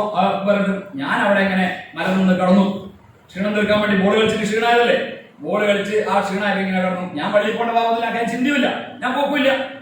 ഒരു തബലീഗുകാരൻ എൻ്റെ അടുത്ത് വന്നിരുന്നു. വന്നിട്ട് പറഞ്ഞു, മോനെ നീ എന്താ കിടക്കുന്നത്, മഗ്‌രിബ് ആകുമ്പോൾ നീ കേട്ടില്ലേ, നീക്ക് എന്താ പള്ളിയിൽ വന്നാല് നമുക്ക് പള്ളിയിൽ പോയി നിസ്കരിക്കുക. അപ്പൊ ഇവരെ ഒഴിഞ്ഞു മാറാൻ വേണ്ടി പറഞ്ഞു, ഞങ്ങൾക്ക് ആകെ വേർപ്പാന്ന്, അതൊന്നും പ്രശ്നം നജസൊന്നും ഇല്ലല്ലോ, ഇല്ല നമ്മളെ കയ്യുകാർക്ക് എന്ന് പറഞ്ഞ് കൊണ്ടുപോയി അന്ന് മകര് നിസ്കരിച്ചതാണ്. ഇന്ന് വരെ ഞാൻ നിസ്കാരം പറഞ്ഞില്ല. എന്നോട് ആദ്യമായി അത് പറഞ്ഞത് തബലീഗാണ്. എത്രയോ ആളുകളുണ്ട്, ഉസ്താദുമാരുണ്ട് ഇവിടെ, എത്രയോ ആളുകളുണ്ട്, എന്നോട് ആരും പറഞ്ഞില്ല. ആ ചെറുപ്പക്കാരന്റെ മനസ്സിൽ കൊടുത്തത്, ആ ചെറുപ്പക്കാരന്റെ മനസ്സിൽ കൊള്ളിയവരാണ് ഇസ്ലാമിന്റെ പ്രബോധനം ചെയ്യുന്നവർ. നമ്മൾ ചെയ്തോ? നമ്മുടെ മഹല്ലിൽ നിസ്കരിക്കാത്ത ആളുകളെ നമ്മുടെ കമ്മിറ്റി അറിയണം, നമ്മുടെ ഉസ്താദിനെ ഉപയോഗപ്പെടുത്തണം. ഏത് വീട്ടിലാണ് നിസ്കരിക്കാത്ത ആളുള്ളത്? ഏത് വീട്ടിലാണ് കള്ളുകുടിയന്മാരായ ഭർത്താക്കന്മാരുള്ളത്, കള്ളുകുടിയന്മാരായ ചെറുപ്പക്കാരുള്ളത്, കഞ്ചാവിന് അടിമപ്പെട്ട ചെറുപ്പക്കാരുള്ളത്? നമ്മൾ എത്ര പരിശ്രമിച്ചു, നമ്മളെന്താ പറയാലോ, അത് തന്നെ പല നാട്ടിലുള്ളൊരു സ്വഭാവം. ഉസ്താദ് വന്നിട്ട് അഥവാ ഉസ്താദെ ഇനിയിപ്പം നന്നാക്കാൻ വിചാരിച്ചിട്ട് ചെറുപ്പക്കാരൊന്നും കൂട്ടി പിടിച്ചാൽ തന്നെ ഉസ്താദെ നിങ്ങളൊക്കെ വലിയ ആളുകൾ വന്നു പോയി, നന്നാവില്ല, അയ്യോ ഇത് നന്നാവില്ല, നന്നാവില്ല. ആരാ അത് തീരുമാനിക്കാൻ? നമ്മള്. അവർ ഹബീബായ നബി സല്ലല്ലാഹു അലൈഹി വസല്ലം തങ്ങള് എത്ര പ്രാവശ്യം അബൂലഹബിന്റെ അരികിൽ പോയി. അബൂലഹബ് നന്നാവില്ല എന്ന് അള്ളാഹ്ക്ക് ഉറപ്പല്ലേ, അള്ളാഹ്ക്ക് അറിയാം. എന്നിട്ടും അള്ളാഹുവിന്റെ റസൂൽ സല്ലല്ലാഹു അലൈഹി വസല്ലം തങ്ങളെ, അള്ളാഹുവിന്റെ ഹബീബ് റസൂൽ സല്ലല്ലാഹു അലൈഹി വസല്ലം തങ്ങളെ അള്ളാഹു സുബ്ഹാനഹു വ തആല പറഞ്ഞേച്ചില്ലേ അബൂലഹബിന്റെ അരികിലേക്ക്? എത്ര പ്രാവശ്യം അബൂലഹബിന്റെ അരികിലേക്ക് പോയി? എത്രയോ പ്രാവശ്യം അബൂലഹബിന്റെ അരികിലേക്ക് പോയില്ലേ? അള്ളാഹുവിന്റെ ഹബീബ് പ്രബോധനം ചെയ്തില്ലേ? അവസാനം അള്ളാഹുവിന്റെ റസൂൽ അബൂലഹബിന്റെ അരികിലേക്ക് പോയപ്പോ അബൂലഹബ് പറഞ്ഞു, എന്റെ വീട്ടിലെ ആട് വിശ്വസിച്ച് ഞാൻ വിശ്വസിക്കാം. മുഹാലായ സംഭവം പറഞ്ഞ സംഭവിക്കില്ല എന്ന് ഉറപ്പാക്കൂലാണ്ട്. മുഹമ്മദ് നബി സല്ലല്ലാഹു അലൈഹി വസല്ലം പറഞ്ഞു, എന്റെ വീട്ടിലെ ആട് വിശ്വസിച്ചാലേ ഞാൻ വിശ്വസിക്കും, അത്രത്തോളം ഞാൻ വിശ്വസിക്കൂല എന്ന് പറഞ്ഞ എന്റെ അർത്ഥം. അത് സംഭവിക്കൂല. ഉടനെ ആട് ഷഹാദത്തേലി ഇത് കണ്ടപ്പോ അബൂലഹബ് ദേഷ്യം പിടിച്ചു. ആ ആടിനെ വെട്ടിയാണ്ട് വന്നു. ആ ആടിനെ വെട്ടിക്കൊണ്ടുകൊണ്ട് മുഫ്തറുകൾ പറയുന്നു, അബൂലഹബിന്റെ കൈ കുഴഞ്ഞു പോകാൻ ഒരു കാരണം ആ ഇസ്ലാം വിശ്വസിച്ച അല്ലെങ്കിൽ അല്ലാഹുവിന്റെ ഹബീബിന്റെ ഒരു ഷഹാദത്ത് കലിമയെ ആടിനെ കൊന്ന കാരണമാണ് എന്ന് മുഫ്തറുകളുടെ പ്രദേശത്തായി കാണാൻ കഴിയും. അപ്പൊ ഞാൻ പറയുന്നത് ഫിറോ നന്നാവില്ല എന്ന് അള്ളാഹുകാരൻ പറഞ്ഞു കൊടുക്കണം. ഫിറോ നന്നാവില്ല. മൂസാ നബി അലൈഹിസ്സലാമിനോട് മൂസാ നബി അലൈഹിസ്സലാമിനോട് പറഞ്ഞു, മൂസാ പോകണം, ഫറോവയിലേക്ക് പോകണം, അവൻ വഴി പിഴച്ചു പോയിട്ടുണ്ട്. അവൻ നന്നാവൂല എന്ന് പറയാൻ അതല്ലല്ലോ മറുപടി. നമ്മൾ പരിശ്രമിച്ചിട്ടുണ്ട്, നമ്മുടെ കർത്തവ്യം നിർവഹിച്ചിട്ടുണ്ട്. എന്തിനാണ് മൂസ അലൈഹിസ്സലാമിനെ ഫറോവ നന്നാവൂല എന്ന് പറഞ്ഞിട്ട് എന്തിനാ ഫറോവന്റെ അരികിലേക്ക് പറഞ്ഞയച്ചത്? അതുപോലെ നന്നാവില്ലെന്ന് അള്ളാഹുവിന്റെ ലൗഹിൽ എഴുതി വെച്ചിട്ടുണ്ടല്ലോ, അള്ളാഹ്ക്ക് അറിയാലോ. എന്നിട്ട് എന്തിനാ അബൂലഹബിന്റെ അരികിലേക്ക് പറഞ്ഞയച്ചത്? നമ്മുടെ ഉത്തരവാദിത്വം നമ്മൾ പൂർത്തിയാക്കാൻ വേണ്ടിയാണ്. അത് നമ്മൾ പൂർത്തിയാക്കണം. ആ കമ്മിറ്റി ഭാരവാഹികൾ, നമ്മുടെ ഉസ്താദുമാരെ, ഖത്തീബുമാരെ അതിനുപയോഗപ്പെടുത്തണം. നമ്മുടെ മഹല്ലിലെ വീടുകൾ, ആ വീടുകളുടെ വിവരങ്ങൾ നമ്മുടെ കയ്യിൽ ഉണ്ടാവണം. അവിടെ നിസ്കരിക്കാത്ത ആളുകളെ കുറിച്ചുള്ള അറിവ് കമ്മിറ്റിയുടെ കയ്യിൽ ഉണ്ടാവണം. അവിടെ ദാരിദ്ര്യപരമായി സാമ്പത്തികമായി പ്രയാസം അനുഭവിക്കുന്നവരാണെങ്കിൽ അതിന്റെ പേരിൽ അവർ വഴിപിഴച്ചു പോകാൻ കാരണമായാൽ അതിനൊരു ഉത്തരവാദിത്വം നമ്മളതിനു വേണ്ടി എന്തെങ്കിലും ഒന്ന് പരിശ്രമിച്ച് ഒരു വാക്കുകൊണ്ടെങ്കിലും അതിനു വേണ്ടി എന്തെങ്കിലും ചെയ്തില്ലെങ്കിൽ പിന്നെ നമ്മൾ ഈ ഭരണം ഏറ്റെടുത്തത് കൊണ്ട് എന്താ നേട്ടം? എന്താ നമ്മൾ ദീനിനു വേണ്ടി ചെയ്യുന്നത്? ഇങ്ങനത്തെ ഓരോ കാര്യങ്ങൾ ആ മഹല്ലിലെ ഖതീബിനെ ഉപയോഗിച്ചുകൊണ്ട് നമ്മൾ നടപ്പിലാക്കണം. അതാണ് ഉമറാക്കളുടെ ദൗത്യം എന്ന് പറയുന്നത്. ഇവിടെ അതിന് വേണ്ടതെന്താ? ഉലമാക്കളും ഉമറാക്കും തമ്മിൽ ബന്ധം ഉണ്ടാവണം. അങ്ങനെ ഒരു ബന്ധം ഉണ്ടാവുന്നില്ല. ഉലമാക്കളും നമ്മൾ ശ്രദ്ധിക്കേണ്ടത്, നമ്മുടെ ഖതീബുമാർ അവരെ ഉപദേശിക്കാൻ ഞാൻ അർഹരല്ലെന്ന് 100 വട്ടം ബോധ്യത്തോടുകൂടി ഞാൻ എന്റെ ശരീരത്തോട് എന്റെ നഫ്സിനോടാണ് പറയുന്നത്. അത് നിങ്ങൾ കേൾക്കുന്നു എന്ന് മാത്രം. ഖതീബുമാരായ ഞാനൊരു ഖതീബാണ്. എന്നോട് എനിക്ക് പറയാനുള്ളത്, ഞാൻ ചെയ്യേണ്ടത് ഖതീബ് എന്ന നിലക്ക് ആ മഹല്ലിലെ കമ്മിറ്റിയുമായി നല്ലൊരു ബന്ധം ഉണ്ടാവണം. കമ്മിറ്റിക്കാരെ നമ്മളെ ശത്രുക്കളായി കാണാൻ പാടില്ല. അവരൊക്കെ അവർക്ക് നമ്മളെപ്പോഴും ചിന്തിക്കേണ്ടത്, അവരെ നമ്മൾ കുറ്റം പറയുന്നു, അവര് നോക്കുന്നു, അത് നോക്കുന്നു, അവർ ഇമാമുണ്ടോ നോക്കുന്നു, പള്ളിയിൽ പിന്നെ ഖതീബുണ്ടോ നോക്കുന്നു, ഇന്ന് ഇല്ലെങ്കിൽ പിന്നെ പയപ്പാക്കുന്നു. അവർക്ക് പയപ്പാക്കണ്ടില്ല. എന്താ കാരണം അറിയോ? അവർക്ക് പ്രശ്നം ഉണ്ടായിട്ട് എല്ലാവരും മിക്കവാറും എന്താ നാട്ടുകാരെ ഒഴിവാക്കും. നാട്ടുകാര് പറയില്ല, നമ്മളോട് പറയാ, നമ്മളോട് ഒരു മാസത്തെ വെച്ചിരിക്കുന്നുണ്ടാവാ. കമ്മിറ്റിക്കാരുടെ എന്താ കോടതി ഗോപുമില്ല, അസംഭവില്ല, പോവാന്റെ കണ്ടിരും. 10,000 ആള് പറയുന്നത് ഈ കമ്മിറ്റി പ്രസിഡന്റ് ആക്കേണ്ടത് നമ്മുടെ പ്രശ്നങ്ങളൊക്കെ പറയാൻ അവരോടാണ്. അപ്പൊ അവർക്ക് പറയാതിരിക്കാൻ പറ്റില്ല. അത് അടവുകളായി നമ്മൾ ഒരിക്കലും കരുതി പോകരുത്. നമ്മൾ മനസ്സിലാക്കേണ്ടത് അവർ ചെയ്യുന്ന ആ ദൗത്യം, അവർ ചെയ്യുന്ന ആ സേവനം, ആ സേവനത്തിന്റെ മഹത്വം നമ്മൾ മനസ്സിലാക്കണം. അത്രയേറെ കഷ്ടപ്പാട് ഒരു മഹല്ലിനെ മുന്നോട്ട് കൊണ്ടുപോകാൻ വേണ്ടി അവർ സഹിക്കുന്നുണ്ട്. അവരത്രയേറെ പ്രയാസം സഹിക്കുന്നുണ്ട്. എല്ലാ വിഭാഗം ആളുകളെ ഒരുമിച്ച് കൊണ്ടുപോകണം. ഇല്ലെങ്കിൽ മഹല്ലിൽ ഫിത്ന ഉണ്ടാവും, ഇല്ലെങ്കിൽ മഹല്ലിൽ കുഴപ്പമുണ്ടാവും, പള്ളിയിൽ പ്രശ്നം ഉണ്ടാവും, അതുപോലെ തന്നെ മഹല്ലിൽ പ്രശ്നം ഉണ്ടാവും. അപ്പൊ അത് നമ്മൾ മനസ്സിലാക്കി ആ കമ്മിറ്റി ഭാരവാഹികളുമായി നമ്മൾ ഒരു നല്ല ബന്ധം ഉണ്ടാക്കണം. നമ്മൾ അവർക്ക് പറഞ്ഞു കൊടുക്കണം. കമ്മിറ്റിയും ശ്രദ്ധിക്കേണ്ടത് അവരിൽ നിന്ന് നമ്മൾ എപ്പോഴും ഉമറാക്കൾ എപ്പോഴും ചിന്തിക്കേണ്ടത്, ഞാൻ എപ്പോഴും പറയുന്നുണ്ട്, നമ്മുടെ മഹല്ലിൽ ഒരു ദീനിയായ കാര്യം തീരുമാനിക്കുമ്പോൾ അത് അവരുടെ ഖതീബുമായി സംസാരിച്ചിട്ടേ ചെയ്യാവൂ. ഒരു ബിൽഡിംഗ് നിങ്ങൾ എടുക്കുമ്പോഴത്തോളൂ അതിന് ഖതീബിനോട് ചോദിക്കണമെന്നൊന്നുമില്ല. ഒരു ബിൽഡിംഗ്, ഒരു ക്വാർട്ടേഴ്സ് എടുക്കാണ്, അത് നിങ്ങൾക്ക് എടുക്കാം. പക്ഷേ മഹല്ലിൽ ഒരു വഴന്ന് സംഘടിപ്പിക്കാം, അല്ലെങ്കിൽ മഹല്ലിൽ ദീനിയായ ഒരു സംഗതി ഉണ്ടാക്കാം. അത് കമ്മിറ്റിയായ നമുക്കെല്ലാം അറിയുന്ന രീതിയിൽ നമ്മൾ തീരുമാനിക്കാൻ പാടില്ല. ഖതീബിനെ നമ്മൾ അതിൽ പങ്കെടുപ്പിക്കണം. അല്ലെങ്കിൽ ആ മീറ്റിംഗ് കഴിഞ്ഞിട്ട് അത് പിന്നെ ചർച്ച ചെയ്യാൻ വേണ്ടി കമ്മിറ്റി പള്ളിയിലെ ഖതീബിനോട് പറയണം, ഉസ്താദെ നമുക്കൊരു വയത് വെക്കണം, അല്ലെങ്കിൽ ഉസ്താദ് ദീനിയായിട്ട് ഇങ്ങനെയൊക്കെ ഒരു സംഗതികളൊക്കെ നമ്മുടെ നാട്ടിൽ മഹല്ലിൽ നടപ്പിലാക്കാൻ വേണ്ടി ഉദ്ദേശിക്കുന്നുണ്ട്. ഉസ്താദ് അതിനു വേണ്ടി എന്താന്ന് വെച്ചാൽ ചെയ്തു തരണം. എന്താ നമ്മൾ ചെയ്യേണ്ടത്, എങ്ങനെ ചെയ്യേണ്ടത്, അതാ ഉസ്താദ് അറിയണം. ആ ഉസ്താദിനോട് ചോദിക്കണം. ആ ഉസ്താദിന്റെ മാർഗനിർദ്ദേശങ്ങൾ നമ്മൾ സ്വീകരിച്ച് അത് നമ്മുടെ മഹല്ലിൽ നടപ്പിലാക്കണം. ഖതീബിനെ സംബന്ധിച്ചിടത്തോളം പ്രഭാഷകനായി ഒരുപക്ഷെ വെള്ളിയാഴ്ച പ്രസംഗിക്കാൻ വേണ്ടി കുറിപ്പ് തയ്യാറാക്കുമ്പോൾ അത് ഒന്ന് ജസ്റ്റ് കമ്മിറ്റി പ്രസിഡന്റ്, സെക്രട്ടറിയോ ഒന്ന് കാണിച്ച് ഞാൻ ഇന്ന് ഇതാ വിഷയമാണ് സംസാരിക്കാൻ, പ്രത്യേകിച്ച് വിവാദ വിഷയങ്ങൾ ഞാൻ ഇന്ന വിഷയം സംസാരിക്കാൻ പോകുന്നുണ്ട്. അപ്പൊ കമ്മിറ്റി പറയും, ഉസ്താദ് അങ്ങനെ പറയല്ലേ, ഇങ്ങനെ പറയല്ലേ. കാരണം എന്തുകൊണ്ട് അയാൾക്കത് പറയണം. കാരണം ഉസ്താദ് ഇന്ന് പ്രസംഗിച്ചിട്ട് നാളെ തന്നെ ആ നാട്ടുകാരെ കൂടി കുഴപ്പമായ ഉസ്താദ് പെട്ടിട്ട് ഈ കുഴപ്പം പിന്നെ തീരണമെങ്കിൽ 3 കൊല്ലം 4 കൊല്ലം കഴിയണം. ഈ കുഴപ്പം പിന്നെ നമ്മൾ തീ കൊടുക്കൽ പെട്ടെന്ന് എളുപ്പത്തിൽ കഴിയും അല്ലേ. അങ്ങനെയുണ്ട് ചില ഖത്തീബുമാര് അവസാനം പോകുന്ന സമയത്ത് 200 രൂപ പകച്ചു. എന്തൊക്കെ ദേഷ്യം തീർക്കാൻ വേണ്ടി കമ്മിറ്റിക്കാരെ പുറത്താക്കുന്നിരിക്കും. ചിലപ്പോൾ അവർക്ക് അങ്ങനെ നടപടി സ്വീകരിക്കേണ്ടി വന്നേക്കാം. അത് അന്യായമായി സ്വീകരിക്കുന്ന ഖത്തീബുമാരാണ്, കമ്മിറ്റിമാരാണ് അത് ചിന്തിക്കേണ്ടത്. ഒരു ഉലമാഇന്റെ കണ്ണീര് വീഴാൻ ഒരിക്കലും കാരണമാകരുത്. അന്യായമായി ഒരു ആലിമിന്റെ കണ്ണീര് വീഴാൻ കാരണമാകരുത്. ഞാൻ സൂക്ഷ്മതയോടെ കൈകാര്യം ചെയ്യേണ്ടതാണ് പ്രശ്നങ്ങൾ. എത്ര വളരെ നല്ല രീതിയിൽ സൗമ്യമായ രീതിയിൽ തന്നെ കൈകാര്യം ചെയ്യും. ആ രൂപത്തിലാണ് അതിനെ കൈകാര്യം ചെയ്യേണ്ടത്. അപ്പൊ അത് വളരെ സൂക്ഷ്മതയോടെ, വളരെ പക്വതയോടെ, വളരെ വിനയാന്യതയായ ഖത്തീബിനോട് അവതരിപ്പിക്കേണ്ട കാര്യങ്ങൾ അവതരിപ്പിക്കണം. ഖത്തീബ് മനസ്സിലാക്കണം, ഈ മഹല്ല് എന്ന് പറയുന്നത് ഞാൻ ഇന്ന് പോകും, ഞാൻ നാളെ പോകും, ചിലപ്പോ മഹല്ല് പിന്നെയും മുന്നോട്ട് പോകണം. ഇവിടുത്തെ കമ്മിറ്റിക്കാരുണ്ട്.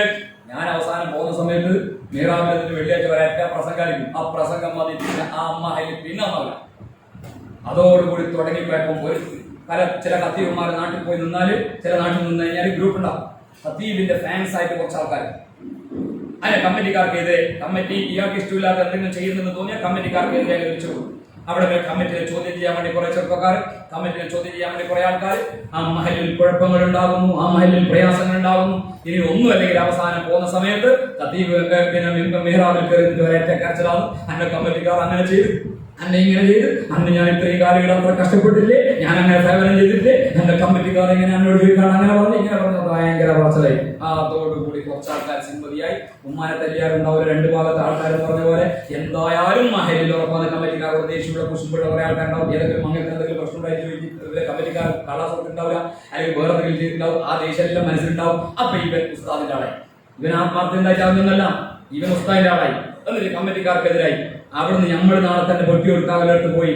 അവിടെ ആ പ്രശ്നം പിന്നെ എത്രയോ കാലം വരെ ആ മഹല്ലിൽ നിലനിൽക്കും. നമ്മൾ ചിന്തിക്കേണ്ടത്, നമ്മളൊരു മഹലിൽ പോകുന്നത് ആ മഹലിൽ ഐക്യപ്പെടുത്താനും, ആ മഹലിൽ സംരക്ഷിക്കാനും, ആ മഹലിൽ ചിത്രത ഉണ്ടാക്കാതിരിക്കാനും, ആ മഹലിൽ ഏറ്റവും നല്ല റാഹത്തോടെ മുന്നോട്ട് കൊണ്ടുപോകാനുള്ള സൗകര്യം ഉണ്ടാക്കാൻ വേണ്ടിയാണ്. ബഹുമാനപ്പെട്ട തങ്ങൾ ഉസ്താദ്, നമ്മൾ ചിത്രീമുത്തപ്പായ തങ്ങൾ ഞങ്ങളോട് പറഞ്ഞൊരു കാര്യം ഞാൻ ഇപ്പോഴും ഓർക്കുകയാണ്. എടോ, നിങ്ങൾ ഇവിടുന്ന് പുറത്തിറങ്ങി ആ ജോലി ഏറ്റെടുക്കുന്ന സമയത്ത് നിങ്ങൾ നല്ല മഹൽ നോക്കിയിട്ടല്ല ജോലി ഏറ്റെടുക്കേണ്ടത്. നമ്മൾ അങ്ങനെയുള്ള ജോലി എടുക്കാം.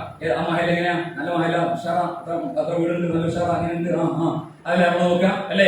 അങ്ങനെയുള്ള മഹലിന്റെ ആവശ്യമില്ല. അവിടെ ദീനിയായി ഭയങ്കര ഡെവലപ്പുള്ള ഒരു മഹലാണെങ്കിൽ അവിടെ ഇതിന്റെ ആവശ്യമില്ല. നിന്റെ ആവശ്യം എവിടെയാണെന്നറിയോ? ദീനിയായി പുരോഗതിയില്ലാത്ത തെമ്മാടികൾ ഉണ്ടാകുന്ന, അല്ലെങ്കിൽ പല പ്രശ്നങ്ങൾ ഉണ്ടാകുന്ന ഒരു മഹൽ. ആ മഹലിൽ നീ പോകണം, എന്നിട്ട് ആ പ്രശ്നങ്ങൾ തീർക്കണം, എന്നിട്ട് ആ മഹലിനെ ഐക്യപ്പെടുത്തണം. ആ മഹലിലെ കമ്മിറ്റിയെയും ആ നാട്ടുകാരെയും ദീനിന്റെ സേവകന്മാരാക്കി മാറ്റണം. അതാണ് നിന്റെ പണി. അതാണ് മഹാന്മാരായ അമ്പിയാക്കന്മാർ നമുക്ക് കാണിച്ചു തന്ന മാതൃക. കലഹിച്ചവരെ ഹബീബായ സല്ലല്ലാഹു അലൈഹി വസല്ലം മദീനയിൽ ചെന്ന് ഔസനെയും ഹസ്റജിനെയും ഒരു മാലയിൽ കോർത്ത മുത്തുമണികളെ പോലെ, തസ്ബീഹ് മാലയിലെ മുത്തുമണികളെ പോലെ കോർത്ത് നിൽക്കുകയാണ് നബി സല്ലല്ലാഹു അലൈഹി വസല്ലം ചെയ്തത്. അവിടെ പിന്നിട്ടുണ്ടാക്കുകയായിരുന്നില്ല ചെയ്തത്.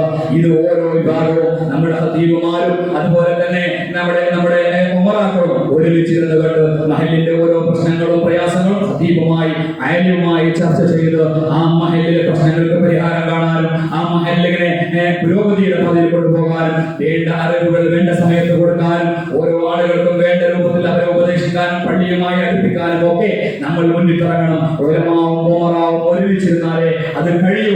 അവരുടെ ആ ഒരുമിച്ച ശക്തിക്ക് മുമ്പിൽ എല്ലാ ചിന്തയും അവസാനിക്കും, എല്ലാ കീടങ്ങളും നശിക്കും, എല്ലാ പ്രതിസന്ധികളെയും തട്ടിത്തിരിച്ച് തെളിപ്പിച്ചുകൊണ്ട് ഈ പരിശുദ്ധമായ ഇസ്ലാമിന്റെ പ്രബോധനത്തെ മുന്നോട്ട് കൊണ്ടുപോകാൻ കഴിയും. റബ്ബ് സുബ്ഹാനഹു വ തആല തൗഫീഖ് നൽകി അനുഗ്രഹിക്കുമാറാവട്ടെ. നമ്മുടെ മഹല്ലുകൾ ഇപ്രകാരമുള്ള ഒരു ഒരുമയോടെ ഉലമാവും ഉമറാവും ഒത്തുകൊണ്ട് നമ്മുടെ മഹല്ലിനെ പുരോഗതിയുടെ പാതയിലേക്ക് കൊണ്ടുപോകാൻ എന്ന് പറഞ്ഞാൽ ദീനിയായ ക്ലാസുകളും കാര്യങ്ങളും കൊടുത്ത്, പ്രത്യേകിച്ച് ഈ കോവിഡൊക്കെ കഴിഞ്ഞ് ആളുകൾ പള്ളിയിൽ നിന്ന് അകറ്റാൻ വേണ്ടി നമ്മളൊക്കെ എല്ലാവരും ശ്രമിച്ചിട്ടുണ്ട്. പള്ളിയിൽ വരാൻ പാടില്ല, അങ്ങനെ വരാൻ പാടില്ല എന്നൊക്കെ പറഞ്ഞ് നിർബന്ധിച്ചിട്ടുണ്ട്.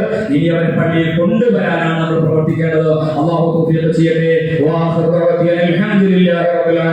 അസ്സലാമു അലൈക്കും വറഹ്മത്തുള്ളാഹി വബറകാതുഹു.